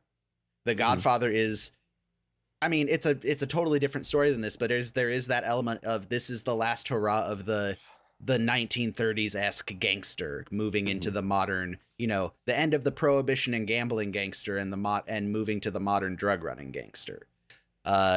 Ethan and I both have a deep love of the video game series Red Dead Redemption because it's set in the dying days of the Wild West, and a big element of both Red Dead 1 and Red Dead 2 story is it's 1910 in the Southwest. This is the absolute last dying weeks of the outlaw and the Wild West. So not quite as dramatic, but Blues Brothers being that like blues in the 80s. No, and not even in a historical, and that I agree with that, but also in modern entertainment now where everything needs to be a universe. You need to build the universe. And you're bringing up The Godfather. Do you know how long they've tried to make a prequel to The Godfather where they said, well, you know what? Leonardo DiCaprio is going to play a young Vito where Robert De Niro has already done it. Or they can find spaces within the story and say, well, we can do this and we can do it. Please don't do it. And they've tried to do it with the Blues. They had Blues Brothers 2000. That was Dan Aykroyd doing it. But if it had been 10 years or 15 years later than when that came out in 98, I'm sure they would have tried to say, okay, well, we can build a whole universe on Blues Brothers movies.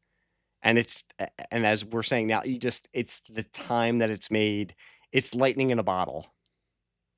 Yeah. With the people making it, the people writing it, the people making it, the people directing it, the artists who were in it, who were at a point in their careers where they were not as well known and could be in it and made it that much special because they're the ones who are in it doing their music.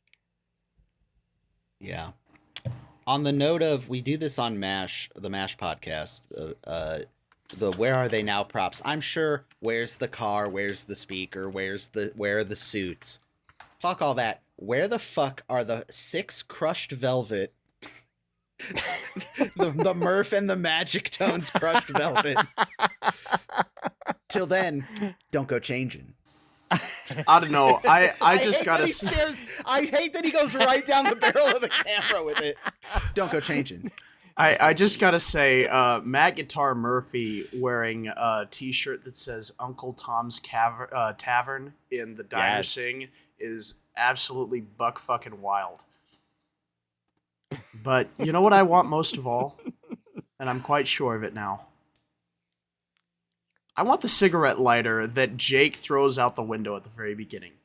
Throws out the window. Fix the cigarette lighter. Yeah. I'm not convinced that the Chez Paul restaurant is not the same restaurant that fucking Ferris Bueller and his buddies go to. You're Abe Froman, the sausage king of Chicago. You're being snooty.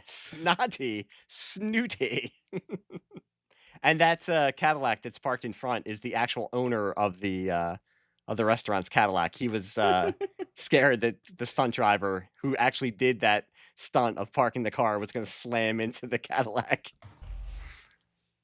No, sir. Mayor Daley no longer dines here. He's dead, sir. He's dead, sir. There's so many little things happening in this movie. It's just a... Didn't you get 5 years? I thought you got 5. No, not you. It's the brilliance of understatement. It's not... They're not... You just brought up looking into the camera. They're not saying the lines and then looking into the camera like, did you catch that? It's like, no. Yeah, it's a master of understatement. Jake trying to open the cabinet with all the... There's so many things happening. The entire room full of people looking at him. He's just... Looking at them. And I'm sorry, but Ray Charles, I came across this thing. Ray Charles putting on the Blues Brothers poster upside down. Upside down. Makes me giggle it's like great. Nothing fucking else. That and him pulling the gun out and shooting at the little kid and say it's a damn shame. So yeah, we're clearly all playing this movie at different speeds and pausing different parts. But that's okay. I've already passed by the Illinois Nazi scene. I'm at the Illinois Nazi scene. I'll circle back. That's a good scene. White men. White women. White women. They casted all the Nazis look like pieces of shit. No offense to any of these actors. They casted. I thought you were gonna say no offense to Nazis. No. How come like there's the one guy there's the one guy behind them that looks like Steve Buscemi's brother. You know what glasses. they look like? They look like a bunch of small-dicked guys that peaked in high school. That's what they look like. They look very familiar to some people I've seen nowadays. Well, what you gonna do about it, Whitey? Something hilarious about yelling to a bunch of Illinois Nazis, "Go back where you came from," is great. What, you mean next door to you? Germany? No. God, it's so bad. And I love Nazis. Clearly John Landis just made up dumb shit for them to say, because like I don't know what any of the official Nazi swearing and stuff, but it's definitely not "I pledge allegiance to Adolf Hitler." That is it probably sounds better in German, to be honest, but like that's some dumb American white boy going, that's some Frank Burns shit.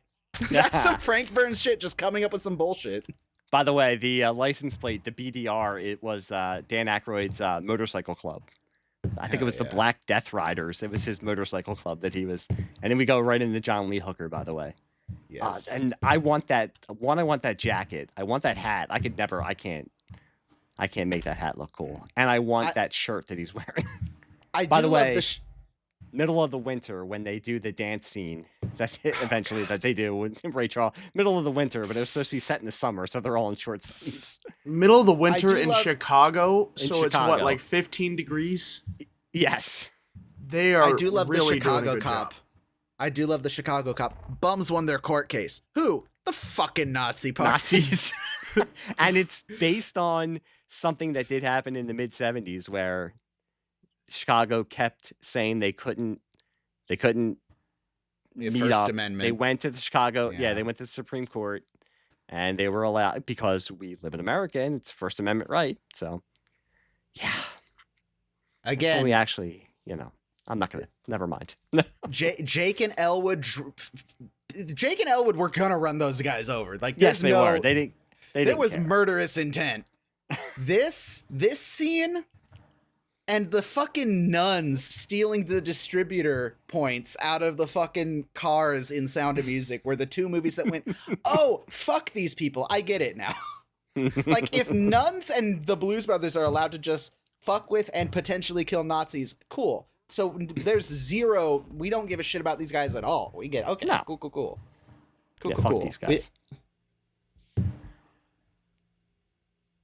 You know, I gotta say, to the people that play the baddies in film, we love you. Someone's got to be the bad guy. Yeah, Someone's got to be the representation of evil.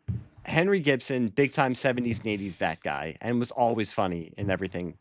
And he did it, and again, with limited screen time, you remember it.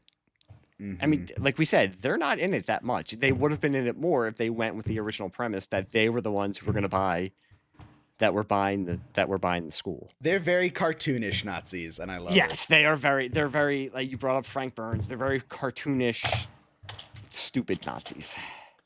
Them buying the school would have been a great through line, but I don't see a universe where we have that movie and have the bridge scene, and the bridge scene is just fucking iconic.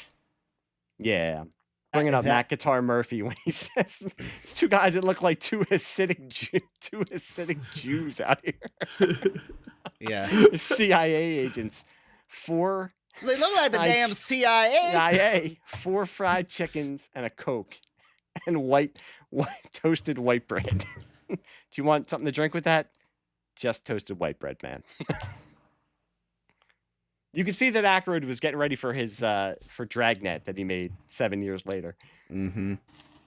Best damn chicken in the state. I would not fuck with Aretha Franklin. You want chicken wings or chicken legs? 4 whole fried chickens. Fried chickens. Don't you blaspheme in here. Would it help if we told you that we're on a mission from God?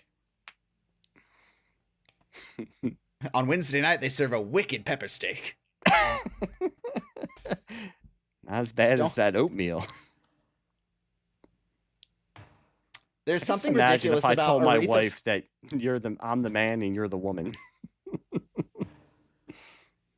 There's something ridiculous about Aretha Franklin and the 4 ladies singing and dancing and Blue Lou blowing on the horn while everyone else is just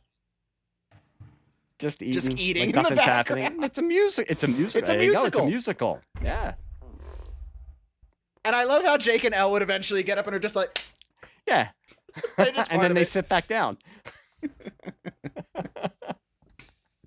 Move the man, well, be careful that you don't lose yours. Oh, I love her. I don't understand how they're able to so seamlessly go from from music that is not diegetic to diegetic. Like the transition in the diner, it just makes sense to my soul, you know. Mm-hmm.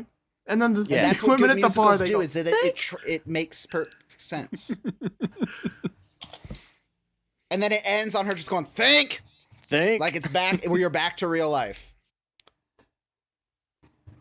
Can I point out so this is my Viggo Mortensen broke his toe thing that I love pointing out to people. Oh my God. My son just brought this up last night, but go on. This is my favorite thing to point out in this movie. Carrie Fisher's beauty salon is called the Curl Up and Die. Yes, Curl Up and Die. It's such a dumb little thing, but it's so perfect. I'm so glad that you noticed that. As she's doing her nails and reading about how to put together a flamethrower. This is Dan Aykroyd's id run rampant with just all of this kind of stuff. But you've heard about the script for Ghostbusters, right? The original script for Ghostbusters, where I've heard stories. Yeah, they were supposed to be interdimensional cops in the future, and that was the original script. Again, he handed in, and Ivan Reitman was like, "Okay, I need to we can't do this on the budget that we have, so let's just make them like plumbers, and we'll go from there." Best and possible the thing choice. I love is she's looking at a book for the M79 flamethrower, but you also see she has a stack of instruction booklets, and the one on top's anti-personnel mines. While drinking a nice Fresca. How about a Fresca? Oh God. I think of all the musicians in the movie, Ray Charles was the one I could recognize as a kid for some reason. I think he was. I mean, by then he was in a lot of stuff in the 80s. I think he had been. We were talking about the Muppets before. He'd most likely been on the Muppet Show or even maybe Sesame Street. He was in a lot of stuff in the 80s, and I think I'm not saying this. I don't mean it to sound horrible. I think because Welcome to Ray's Music Exchange. Other than Stevie Wonder, he was blind. You remember that about him, and I think. Mm-hmm.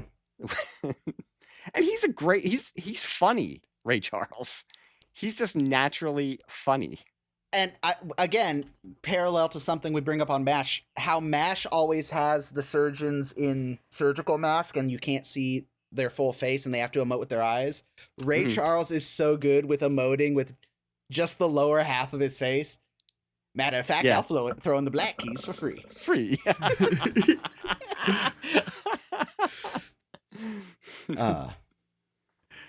And as usual, I'll accept an IOU. So good. My God, those 70s outfits that they're wearing. Jesus. God, it's so good. Oh, I love it. I love it. By the way, red pants. Even in HD, I can't see like the tiny clay squibs in the wall when Ray shoots at that kid stealing the guitar, leading me to come to the only natural conclusion, which is they actually fired live ammunition at this wall next to this kid. Well, it is John Landis. I mean, what is Oh, no. God, the soundtrack to this movie is so good. Oh, it's fucking Do it awesome. right. I want that shirt that Ray Charles is wearing. Again, all the extras, Dan. It's just an... Yes. This was the thing when Ethan and I were watching where it's like, wait a minute, that's like 100 extras. Yeah. What? In the middle of Chicago winter in short sleeves. There's no life in these keys. God, the fucking I love Nazi how this dumb. podcast became just a commentary as we just watched. God, it's so, but there's so much to talk about with this movie. This is going to end up being a two-parter. What does he rip off the side? Am I stupid? Like I think Elwood, it's just like a pleather strip. Okay, just like a strip of the faux leather. Tape that was okay. Do you know, by the way, we were bringing up Lord of the Rings, or I brought up Lord of the Rings. Do you know who was the original Saturday Night Live band leader? Howard Shore.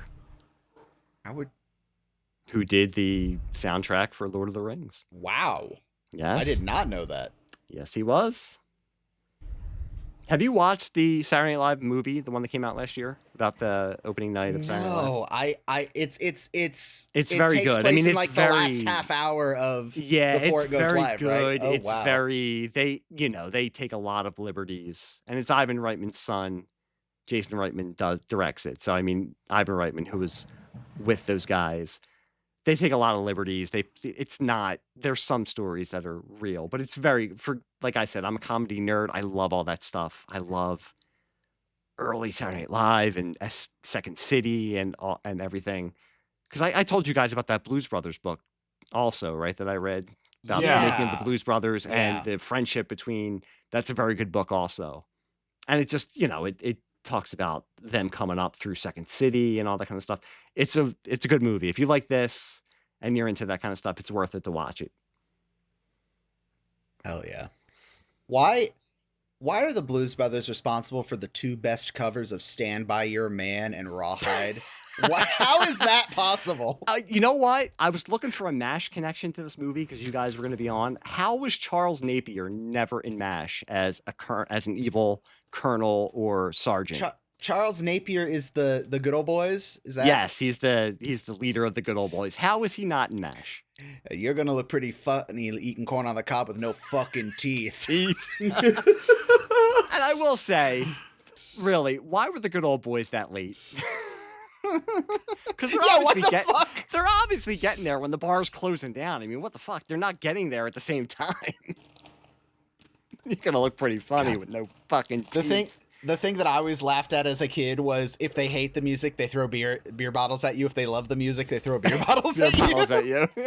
And then Jake finding a bullwhip in the bar. But again, understated. He looks to the side and sees it, and you could tell Belushi's eyes behind sunglasses, but you could tell from his facial expression, like, oh, this is here. I'm gonna get this, and I'm gonna use it. I also love how he's not into the song, but he still participates. And then he just taps him. Hit him up! Hit him Move up. on! Well, you got that's right, $200, and you boys drank $300 worth of beer, so you owe me $100. Well, like we thought that we are forgetting though that they do go to use a payphone that's right next to a a propane or whatever is in just Schrodinger's propane tank. Yes, that's not how propane tanks work, by the way. No. But you know,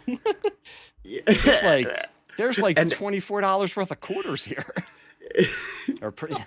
I love that's his first instinct. What are you It's doing, his Elwood? first instinct to pick up all the quarters in their freshly blown up telephone booth, I just laying look in at it, broken shoots up glass. straight. You just it's like this is like a live action Looney Tunes cartoon because you just see the phone booth shoot up in the air intact and then fall, break. They both are okay, and just it's like $24 worth of quarters here. dude, something as simple as they filmed on location because you see the Bob's Country bunker sign mirrored in the windows of the Winnebago. Mm-hmm.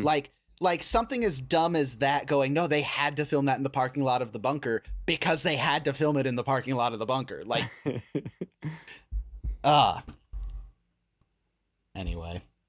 Carrie Fisher and pigtails. My I goodness. know. Pigtails, oh goodness. My goodness. It's not Margaret in pigtails, but my God. Margaret wears pigtails.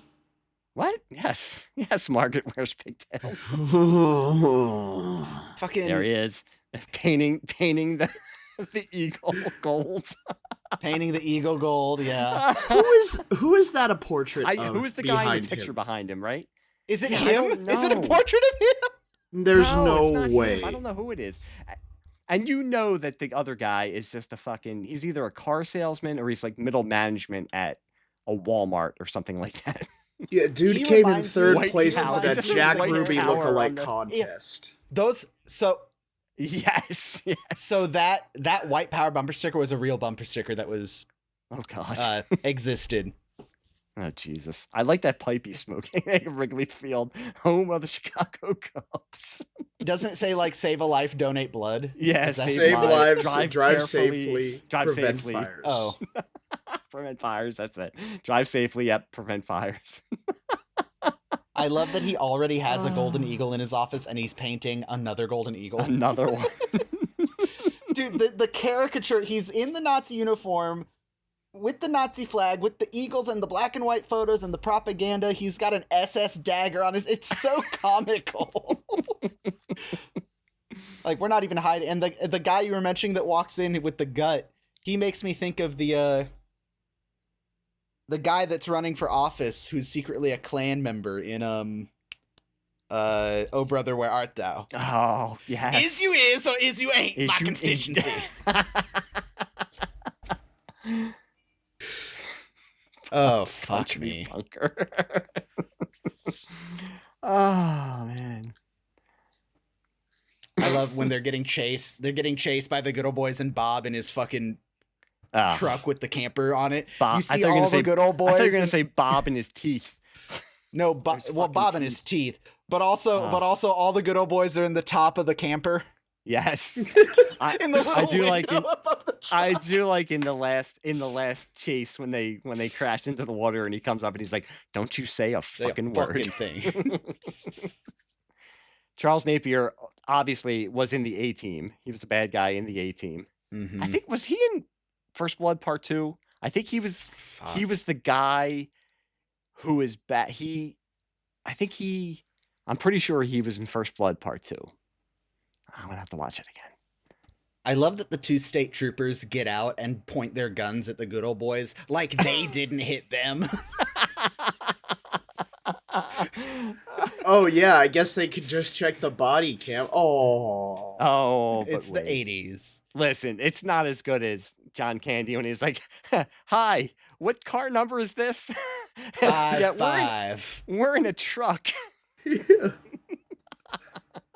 So I don't know that I can pull it up tonight, but I will send it to you tomorrow when I remember. This is how ubiquitous this movie is in my household. My nephew Teddy has the little red pedal, drag with red car with the yellow top that every kid had since 1984. Yeah. My brother, as a joke, strapped a Bluetooth speaker to the top of that car and played the scene where they're going around calling. And my nephew has no idea, but my mom has a video of my nephew pedaling this car around their backyard, and you just hear, "On beautiful Lake Wasapamani." Wasapamani. It's girls' night. You on the bicycle. You on the bicycle. You. Can you please put this in the window, lady? It's really important. Those fools. And like Ethan said, when he puts it on upside down, that's just chef's kiss. The Sharpie drawing at the urinal. I was going to say the Sharpie drawing, which has become famous. Can I visit that? Because I would in a heartbeat. The urinal where they had the Sharpie drawing? I was hoping the Sharpie drawing would still be there, but yeah. I would hope so. How do you forget to put gas in the fucking car? How do you forget to put gas in the fucking car? Seriously. But then he gets to see Twiggy. He does get to see Twiggy. And how do you go to the only gas station that doesn't have fucking gas? It doesn't have fucking gas. That's great though. That'll be $95. That'll be $94. Oh, here's 95. That'll be a dollar change. Oh, just keep it. As he steals the wiper blades. That night train's a you better get yourself right, pal. You know who that is when they're in the steam room, by the way? Who? I recognize his fucking face. Steve Lawrence. Stephen Eady. Oh yeah, okay. I love that was one of the things that got me as a kid too, is them talking to him. It's like, all right, boys, let's go. And the whole band's in the steam room. The whole band's next to them. 5,000. What do you think you are, the Beatles? Oh God. Again, guys domestic terrorists, they drive away, blow up an entire fucking gas station. Hey. They're on a mission from God. Son of a bitch, Jake, come on! Ow! That's great. Ow!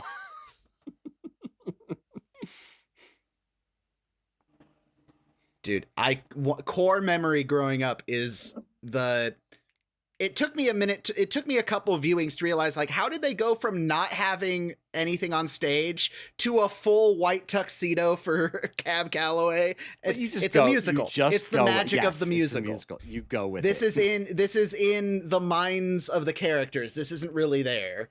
It's Cab Calloway in the tuxedo and the hat. The normal tuxedo and the hat. There is a story behind that also. Tell. So, well, they said a lot of the musical artists could not lip sync. They were having trouble lip syncing, and he was one of the ones. He had to re-record Minnie the Moocher, and I had brought up earlier that he had just done a disco version of it. Yeah, and Landis said, "Well, we don't want you to do a disco version of it. You have to do the classic version of it," and he was pissed.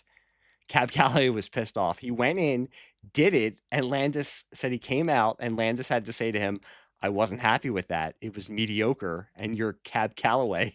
To which he responded, "Oh, well, you didn't say you wanted a good version of it." Went back in, re-recorded it, and that's the version that you hear in the movie. And then after that, he was fine. Everybody says he was such a sweet guy, and he was great to work with, but for some reason, he did not want to do the classic version of Minnie the Moocher.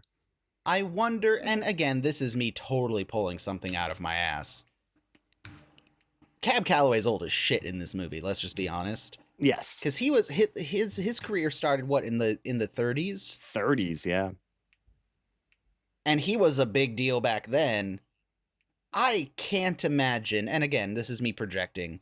I can't imagine Cab Calloway was enthusiastic about doing a disco cover of his most popular I don't know. song. He said that's what that's what he wanted to do, though. Okay, He was pissed that he had to do the classic because version.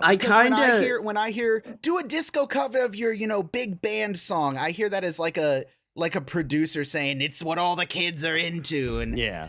Maybe I'm reading it wrong, but maybe he was just jaded because he'd been being told by his manager, like, you got to get with the times, Cab. I don't know. I think But probably God, if I had to this version guess, of Minnie the Moocher probably is the best version. I wonder if he wasn't Sorry, go sort ahead, of Ethan. cursed by his own success. Like, Tennessee Ernie Ford with 16 Tons. He had a whole discography. That's the only song they remembered him for, and he ended up hating it. Sure. And I don't say I blame him. I wonder if it's something similar here, where he was this incredibly talented musician, but that's the one that we all really know him for. Mm-hmm. And having to do it again was just sort of irritating. We're talking But about how Minnie many- the Moocher. Jake and Elwood are sneaking into the venue in time to the music as they get to the You know what those to tunnels the are? good old boys Yeah. vehicle. What are they? I just read this on IMDb. They are abandoned narrow gauge railroad tunnels in Chicago where they used to ferry coal and then the subsequent ashes from coal for, I believe, a smelter or refinery. Oh, Because of course they are. because of course they are. Yeah, underneath Chicago in a defunct electric narrow gauge railway system used to carry coal and freight its ashes out of town. Later, one of the tunnels under the river was breached and the tunnels flooded, filling most of the basements in downtown Chicago with river water. Hey, Anthony, road trip to the Fun. flooded Chicago narrow trip gauge to the railway. No.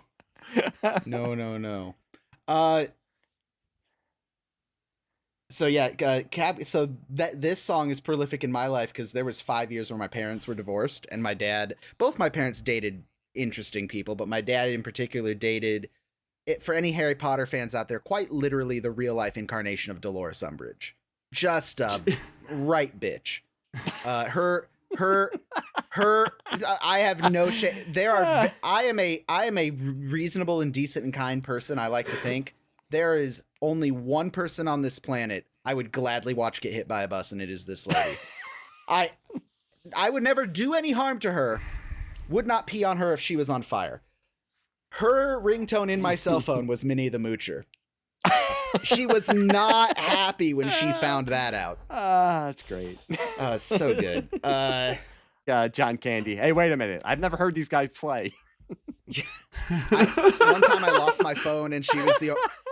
I lost my phone, and she was the only one home, and I'm like, oh, this is gonna be good. Hey, can you call my phone for me? And my phone. Hey, folks, here's the story, and I'm in the back going. She was not thrilled with that, but happy memories. You have the entire state police force in the audience. Hello, ladies. Audience completely unfazed by 24 armed state troopers. Listen, Orange whip. 3 orange whips. if you follow, Which he, by the way, he ad-libbed. Go on, Ethan. I'm sorry. No, Of course he did. Yeah. If you follow a random stranger's instructions via megaphone from an ex-cop car to a venue for a show, you get what you get. Yeah. There's going to be weirdos in that audience. Yeah. Can you imagine how high everybody in this audience was that night? Because they're all extras. Yeah. Yeah. Carrie Fisher said everybody on that set it's- was a dealer, so. Yeah, she did. Yep. Yeah. So what did they say they were charging per head for that venue? They lie when they're doing the megaphone. I think they say $2 free parking. Yeah, because if it's $2 and they need to raise $5,000, that is a Yeah, metric I know. assload of people. I need to go back to a time when rock bands played and one of the a bass player just had a pipe that he was smoking as he played live. Back after their exclusive 3-year tour of Europe, Scandinavia, and the Navia. subcontinent. Continents. They are so badass. I love that the briefcase with the harmonica in it, because that's what they used to do on Saturday Night Live. They would come out and he would open up the briefcase. Now I think that's really Belushi doing the flip. I could be wrong, but I think that's really him. 2, 1, 2, 3, 4. I love how they come out to all the fanfare. They pull them. Everybody's looking at the them. harmonica out. Music stops. Dead silence. And I give respect to Aykroyd's white boy dancing, because that is basically how I dance. We're so happy to see so many of you lovely people here tonight. And we would especially like to thank the members of the Illinois law enforcement community who have chosen to join us in the Palace Hotel in Ballroom at this time. Oh, God. Everybody. This, and I unironically can also listen to their version of Sweet Home Chicago with the long musical out at the end. Yep. Something so funny about the cops just deadpan. Yes. Well, Candy kind of waves to them. And Land just talks about that a lot of the budget was taken up by having to get the rights to a lot of these songs.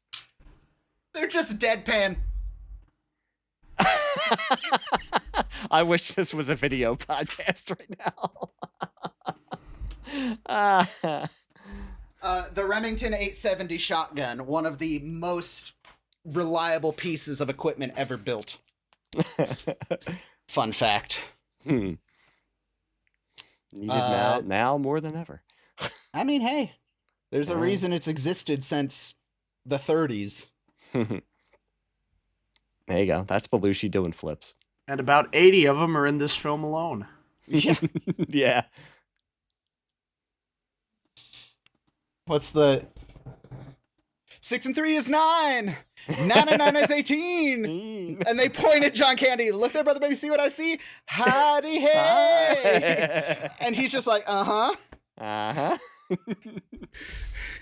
And he like points and blows a little kiss, and Jake is like,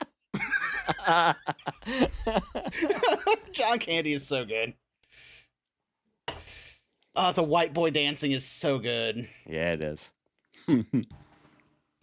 I can confirm I've done that dance with a friend where we just dance with each other because of the his Blues knees. Brothers. Oh, God. Where he's doing like the knee. God, Yes. that hurts watching it. Oh, yeah, it does. Give it Then 20 more years, my friend. Them sneaking out is so The good old boys just standing there. You. Wait, something's wrong. Where the hell are they? Carrie Fisher with an M16. But she looks so good. Again, crazy that this was mid Star Wars fame. Yeah. Well, Carrie Fisher and Frank Oz Yeah. both had two movies opening on the same day. There's something about John Landis liking to have Frank Oz in his movies as a scumbag cop, because he's in Trading Places also as a scumbag cop. I remained celibate for you. And the only time Belushi takes off the sunglasses. I stood at the back of a cathedral waiting in celibacy for you, with 300 friends and relatives in attendance. My uncle hired the best Romanian caterers in the state. Knowing Aykroyd, he had a whole backstory to that. Now, they've done comic books of the Blues Brothers. I've seen that. Yeah. Are they any good? I have not read them. I should buy them. To get the 7 limousines for the wedding party, my father had to use up his last favor with Mad Pete Torillo. Mad Pete Torillo. Such a Chicago sentence. Yes. Well, they talk about that's how they were able to film and crash through Daly Plaza. they talked to the Cook County officials, and then Landis and the producers went and talked to the people who owned the Cook County officials, and they gave their okay for them. Holy shit! Yep. He said There's a mob connection? Hell yes!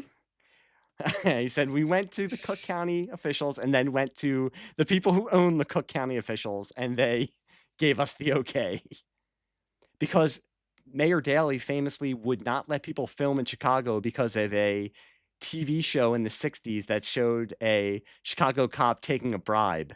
Heavens, Oh no, the Chicago cop has never. No, pearl clutching. That has never happened. So when he did die, because he's not coming to eat at the Chez Paul. Yes, at the Chez Paul anymore. Oh, please don't kill us. I imagine Ethan's had this exact conversation with a woman at some point. More than one. Oh, please don't kill me. Well, okay. It wasn't my fault. My suit wasn't back from the cleaners. I got a flat tire. An old friend came in from out of town. He just rattles off excuses. Hey, I'm still alive. I didn't have enough money for cab fare. Aykroyd's great. Sorry, lady. Like, take it easy. Like, I swear to Christ, it wasn't my fault. The look. By the way, looking at the sunglasses, do you know that sales picked up 150% of the Wayfarer sunglasses after this movie? Yes. I want a pair after watching this movie. I know. And I don't even look good in them. One of the first movies to make more money overseas than domestically. I had heard that. That's true. Yeah. Wow. Made back its budget because of how it did overseas. Thank God.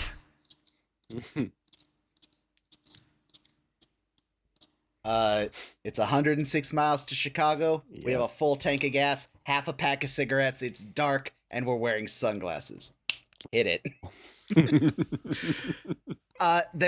One of the patches I didn't show you, there was one final patch that was just a square one that was for fun, that it had both of them, this scene in the car, and it said it's 1,200 miles to Fort AP Hill. We have a full tank of gas, it's dark, and we're wearing sunglasses. Hit it. For the scout patches. It was obviously they weren't smoking cigarettes, No. Not a scoutly thing to do, but no. God, this entire scene, the next 15 minutes of this movie is just I gotta pull over. And I do like how they subtly recognize that the car is a magic car. Yes.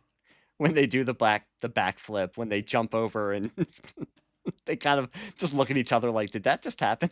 Mm-hmm. I love that Twiggy abandoned. You get to see, yes. She shows up, and you get to see that she's wondering where Jake is or Elwood is, and just move on. We move on from that. I think there's a little bit more of that you could see why it was cut out of the movie. It doesn't really it doesn't make sense to be in there. It just makes it longer. And then we begin do we know the number of cop cars they destroyed? 150 around? Was it 103? Okay, I thought it was more. Jesus. Yep. My favorite is the guy in the Illinois Bureau of Investigation office. We have a 10-9er. Officers in pursuit. A black and white 1974 Dodge sedan. Southbound on 47. You have been approved to use deadly force on the Blues Brothers. No, it's even better than that. It's even better than that. It's the use of... what is it? Oh, God. The wording is so much better. What is it? God, the wording of it is so specific and great. The use of unreasonable force in the apprehension of the Blues Brothers has been approved. Not just lethal force, unreasonable force. And then I want to know how on board the Chicago PD was for this, because they show off. It's almost a commercial to join. It's almost a recruitment ad for the Chicago PD. You have the boat cops, the patrol cops. You have the horse patrol going down. This is where the movie goes completely fucking insane. Yeah, it just goes, it just totally abandons reality. Like, what are the cops in the boat gonna do? That's where they have that Picasso, isn't it? Yeah. Yeah, use of unnecessary violence in the apprehension of the Blues Brothers has been approved. Yes.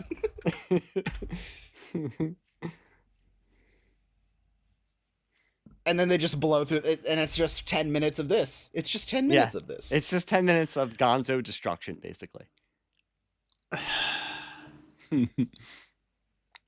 They're doing 120 under the L train. Yeah. Jesus God. That was real. That was Yes. 100% real. They were actually doing 120 miles per fucking hour. Yeah, they had And to put, they had to put the 19 cars and the pedestrian. I can see that now. I always freak out when the bicyclists come across. Yes. I always And they do. show the stunt drivers. They talk to the stunt drivers because I think Aykroyd wanted to do it himself, and the producers were like, "No, that's not going to happen." Dan Aykroyd is a crazy fucking driver. We're talking about. He said back then what he found fun was driving from L.A. to New York, and to see how fast he can get from L.A. to New York. So yeah, I mean this is him. That He's a that motorhead. explains it. When Belushi calls him Motorhead, he's a motorhead. They're driving the massive through pileup of cop cars, followed up by the discharge of all of their revolvers at a car that is clearly gone. Well, do you hear? And it's a running theme. It happens in the mall. It happens when Jake gets his watch back in the very beginning, and it happens. And this scene too. Somebody says, "Broke my watch." Broke my watch. Yeah. There they are, dun dun dun dun, dun. With the white power bumper sticker on the fucking. Yes. On the fucking on the station wagon. So dumb. So dumb. I always love how in the scene when they turn into the alley, there's like that 24 pack of glass bottles there, and none of them hit it. Like you're expecting them to plow through them, and they're just sitting there perfectly fine. The Nazi, of course, has a Luger because Of course he does. Why continuity. wouldn't he? Why wouldn't he? Good thing he's a terrible fucking shot. If my calculations are correct, we're getting close to the Honorable Richard J. Daley Plaza. As he's doing 90 miles an hour. So they have that Picasso. His ability to act and drive under that much pressure is fucking astounding. Talk about a consummate professional.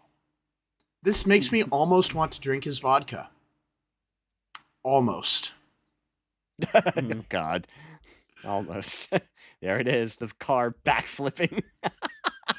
The car backflipping. And then the prop rigging to get it to fall apart at the end. But wait, let us just watch, because who doesn't want to see Nazis fall from a great height? Yeah. I've always loved you. I've always loved you.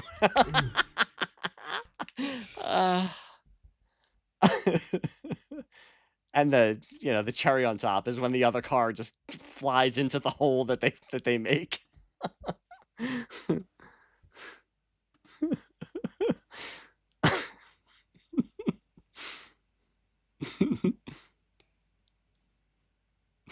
And that olive green 70s station wagon. God, it's so gross. Hey man, I grew up around all that olive green and brown and dark red. That was my childhood.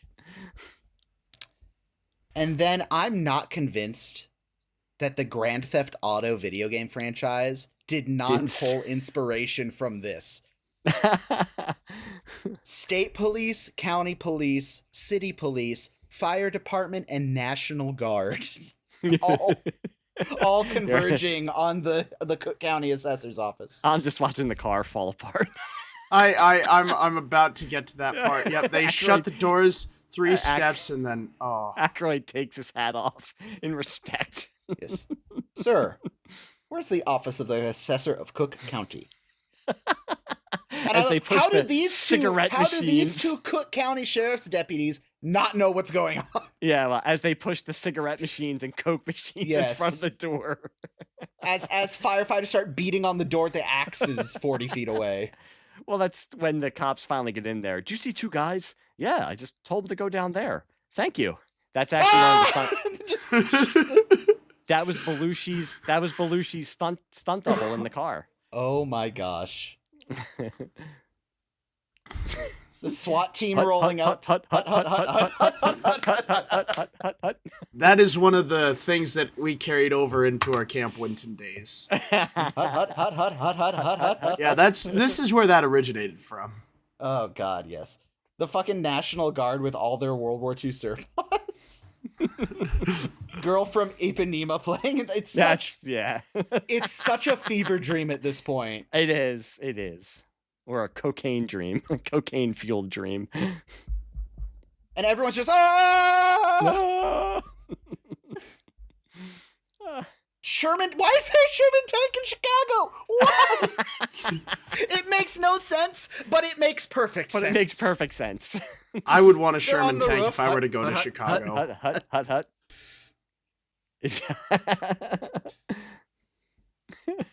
I think I was reading in the Wikipedia 3 helicopters, 3 Sherman tanks, 8 armored personnel carriers, and the hundreds of cop cars, plus fire trucks. God. It's just great though that they get out. Cutting back to them in the elevator is so good. It is, but when they get out and it just says "be back in 5 minutes." Not to get topical again, but how is this a more reasonable response by the government? Yeah, seriously. This makes sense. This is justified.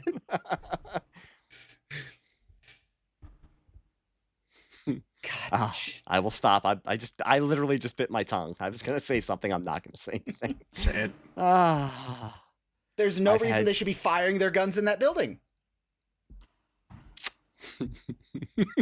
There's no the signs check, hands or signs receipt, hands it. Thank you. Clack clack clack clack clack clack clack clack. And that's Spielberg. Got it.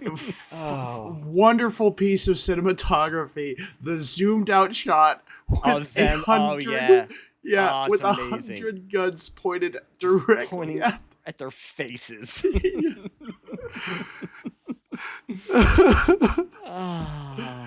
The axe in the background. It's a couple of guys holding axes. It's so good. I love that they're breaking the glass of the assessor's office, which is literally like feet from them. But you hear it in the background as he's writing out the receipt. Yeah, the zoom out where there is clearly multiple crossfire situations. All you have to do as Jake and Elwood to get out of that situation is duck very quickly. They all pull the triggers and then everybody else but you dies. Yes. And kill each other. Yeah, that's true. There's zero muzzle discipline in that room. And then Chicago in it's never 1980s. too late to mend. Yeah. Yes. Which, it's never too late to mend, yeah. You know Joe Walsh from the band The Eagles, right? Yes. Of course. He is in the crowd. You'll see him in the crowd. He's no shit. Yes, look for him. You'll see him. He's got, well, obviously long hair, but you will see him. Wait, is that him like in the front row? Yes, that's him. My fucking that is so oh my god, cool. that is him. Yes, it is. Oh, that's so him. Look, I think that's where most of the cocaine budget went to. You know, God. An interesting other Eagles factoid here. Don Henley, after the Eagles split and he was doing his rebrand, John Belushi's death and the sensationalism of it in the media was one of the 3 main reasons that he wrote Dirty Laundry. You know, that Dirty song Laundry, where really? it just slams There he is. the American media. Yeah, well, that and getting caught with a 16-year-old prostitute that had overdone his home. But John Belushi's death, too. But John Belushi's death also. Yeah. I love the little cameos. I'll close having all the different musical artists do the little cameo of their little line of the song is so good. It's very, very cool. Did you notice? Do you know at the end, Landis would always do at the very end of his movies, if you watch all the way through the credits, it says when in Hollywood, visit Universal Studios, ask for, I'm trying to think, ask for Madge, I think it says, or something like that. And he used to work at Universal Studios. Does that still work, you think? I don't know. I'll try it next time I'm there. Is it like one of the very last things on screen? It's at the very, very end of the credits. Produced at Universal Studios, California, USA, on screen. The entertainment center of the world. When in Hollywood, visit Universal Studios, ask for Babs. Babs, that's Ask it. for Babs. I'm going to try that. Ask for Babs. Boys, I am so God. happy we got to do this. What an insane movie. It's insane in all the right ways. There's every 20 years or so, not even 20 years, at least once every decade, there is just a movie that brings together, the recommended movies on the screen. I can't even say once every decade. There are movies that just get the casting so right, and the extras so right, and the story and script so right, that they just are they will stand the test of time. Yeah, Blues but you know what Brothers you're is saying, one. that when Blues Brothers came out, 10th biggest movie of the year, was seen originally as something of a disappointment because of the budget, Wild.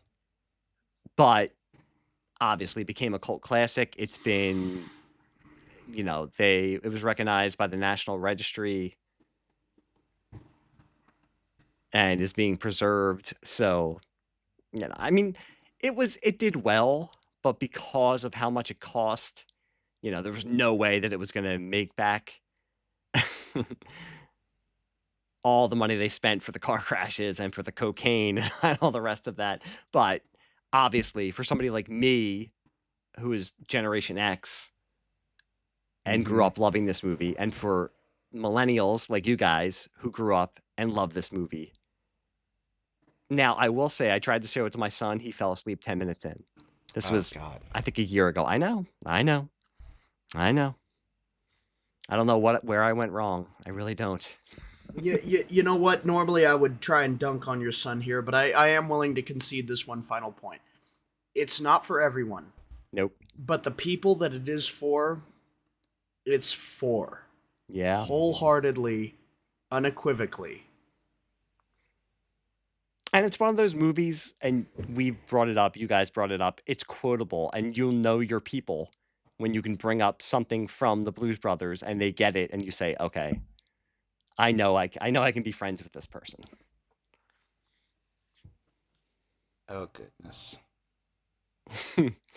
Boys, I can't believe we actually did this. We did it. Actually, of course, now I'm noticing that I didn't hit record at the beginning, so all of this wasn't recorded. No, I'm only kidding.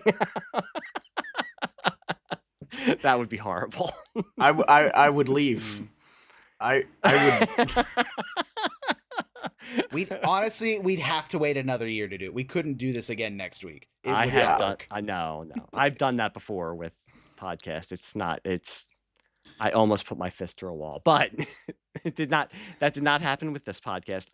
Guys, I do want to say thank you for making this happen. We have tried many, many times. So what's the next movie we're gonna delay for a year and getting on? We're gonna do Tommy Boy, right? We've already done one Saturday Night Live road movie. We have to do another Saturday Night Live road movie.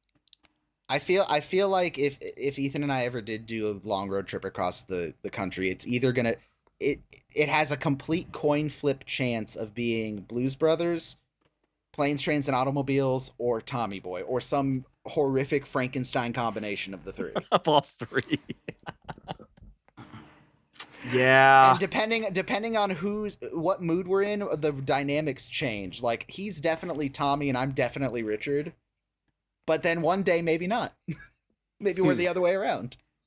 We're gonna get way out there in the Nevada desert on some 2-lane blacktop. You're gonna be asleep in the passenger seat, and I'm just gonna be admiring the desert through the moonlight, and I'm gonna crest a hill, think about everything I've done in my life, and all of a sudden those fucking red lights from the wind farm are going to flash on. I think I'm going to abducted by aliens again, and I'm going to crash the car, and then we're going to have to... Hey, speaking of getting abducted by aliens, isn't that Dan Aykroyd's whole shtick now? Yeah. Crystals. He's very much into that. Yeah. Aliens and crystals. Paranormal, yeah. Honestly... He's like Timu, oh god, what, George Norrie. He's Timu George Norrie. Listen, yeah, but you know what? It's Dan Aykroyd. He's allowed to be that way. I'm man enough to He's admit that if I lost Carrie Fisher to Paul Simon and then outlived her, I think I'd probably go a little batshit crazy too. He might have lost Carrie Fisher to Paul Simon. He ended up with Donna Dixon, for God's sakes.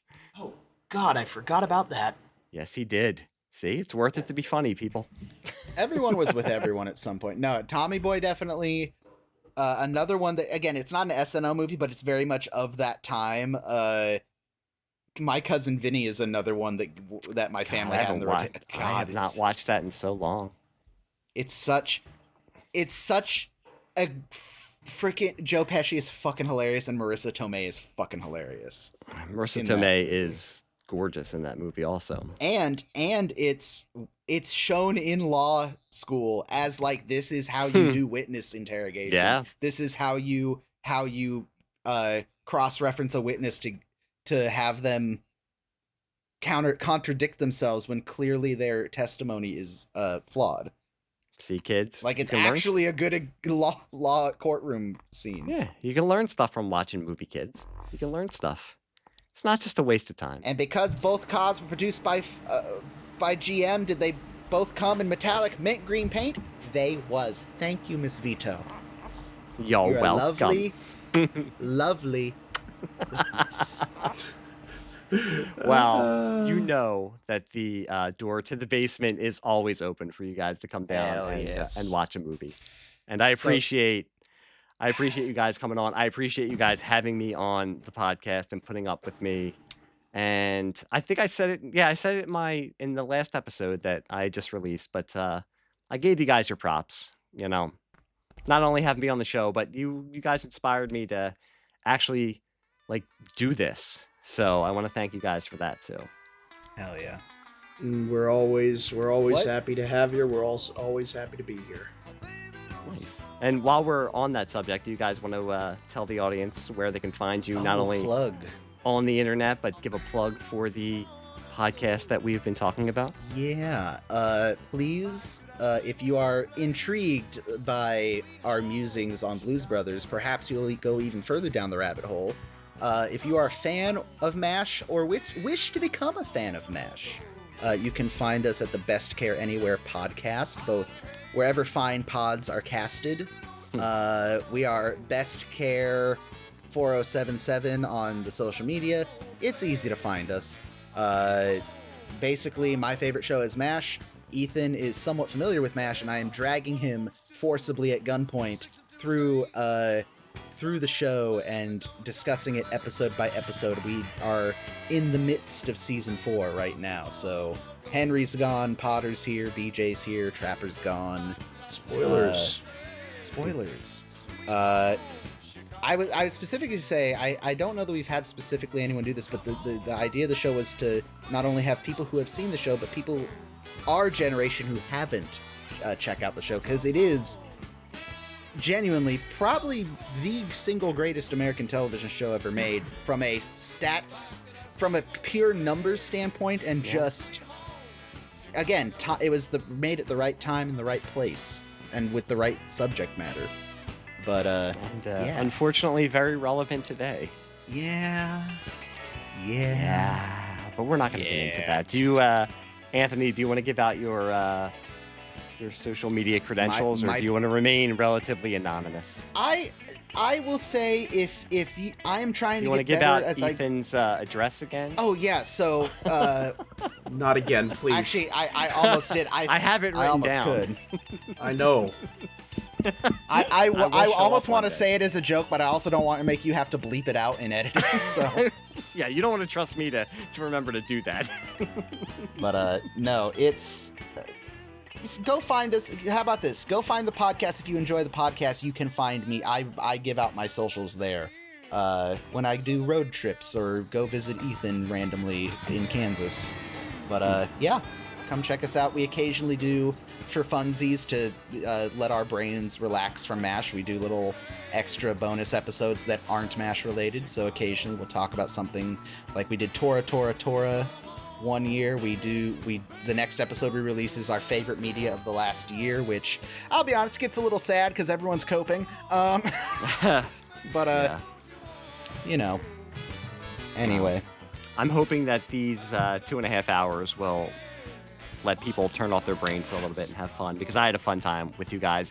Ethan, I would ask you to give out your social media credentials, but I know that's not happening. So Ethan's deepest desire is to disappear. So no, he will not. I have social media. I think the last time I posted anything was 2018. I'm on there to see, not to be seen. Wow, that's actually smart of you, in all honesty. Yeah, I'm in the public eye enough with this podcast. It's led to many an interesting personal life quandary, as Anthony can attest to. Oh boy. No. But well, I do want to say that, and I always say this when I guest on your guys' podcast, but I do want to thank you guys also for the community that has built up, not only around your show, but that I have stolen and helped to build up around this show, just by, the people I've met through the podcast, having them on this podcast. You're going to have a couple of them on this season. In these times when you need, I just talked about turning your brain off, when you need to just talk to people and have a good time, or just be able to talk to people that you know are your people, it has been nice to not only meet you guys, but to meet all of the people I've met through your podcast and that I've now had on here. And I know a couple of those people want to start their own podcast. So there you go. I mean, you're to blame for all this, guys. The best Care Anywhere cinematic universe. Cinematic universe. There you go. What is this, a crossover episode? It is a crossover episode. For me, for Pop Culture Basement, you could find me on Facebook. You can find me on Twitter, because I don't call it the other thing, because it's just silly.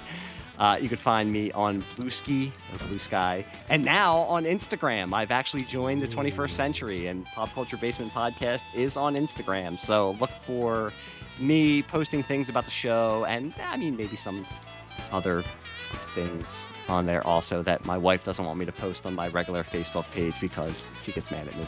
But so check us out there, please. I always say, share the episodes, give us a review on Apple or on Spotify, because it helps get the algorithm out there. Look for us on YouTube also. It's not video, it's just the audio version. But if you listen to your podcast on YouTube, find us there. And this is the beginning of season 3. I'm going to have a lot of cool new guests on this season, and I'm going to have a lot of guests that I've had on before. I'm excited for the stuff we're going to talk about. Wait, are we the season premiere? You are the season premiere. Oh, my. We've set the tone for the whole season, Ethan. Oh, shit. God almighty. Oh, yes! This might be the last season of the podcast. Yeah, I've made some pretty obscene jokes on here. Yes, I know. This is famously a very, straight-laced type of podcast. We don't go for that salty language on this podcast.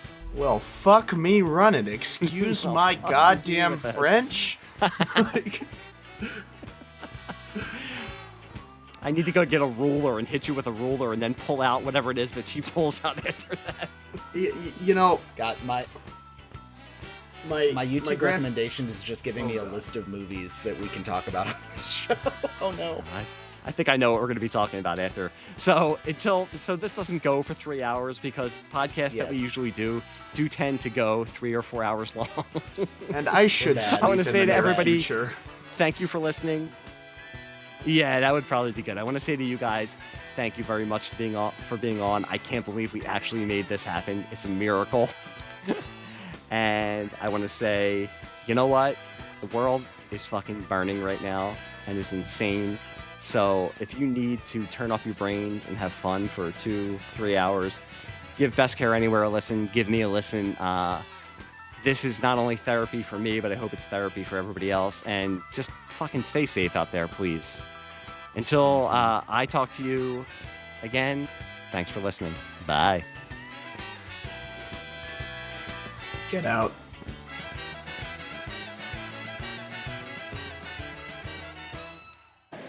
Who wants an orange whip? Orange whip? Orange whip? 3 orange whips.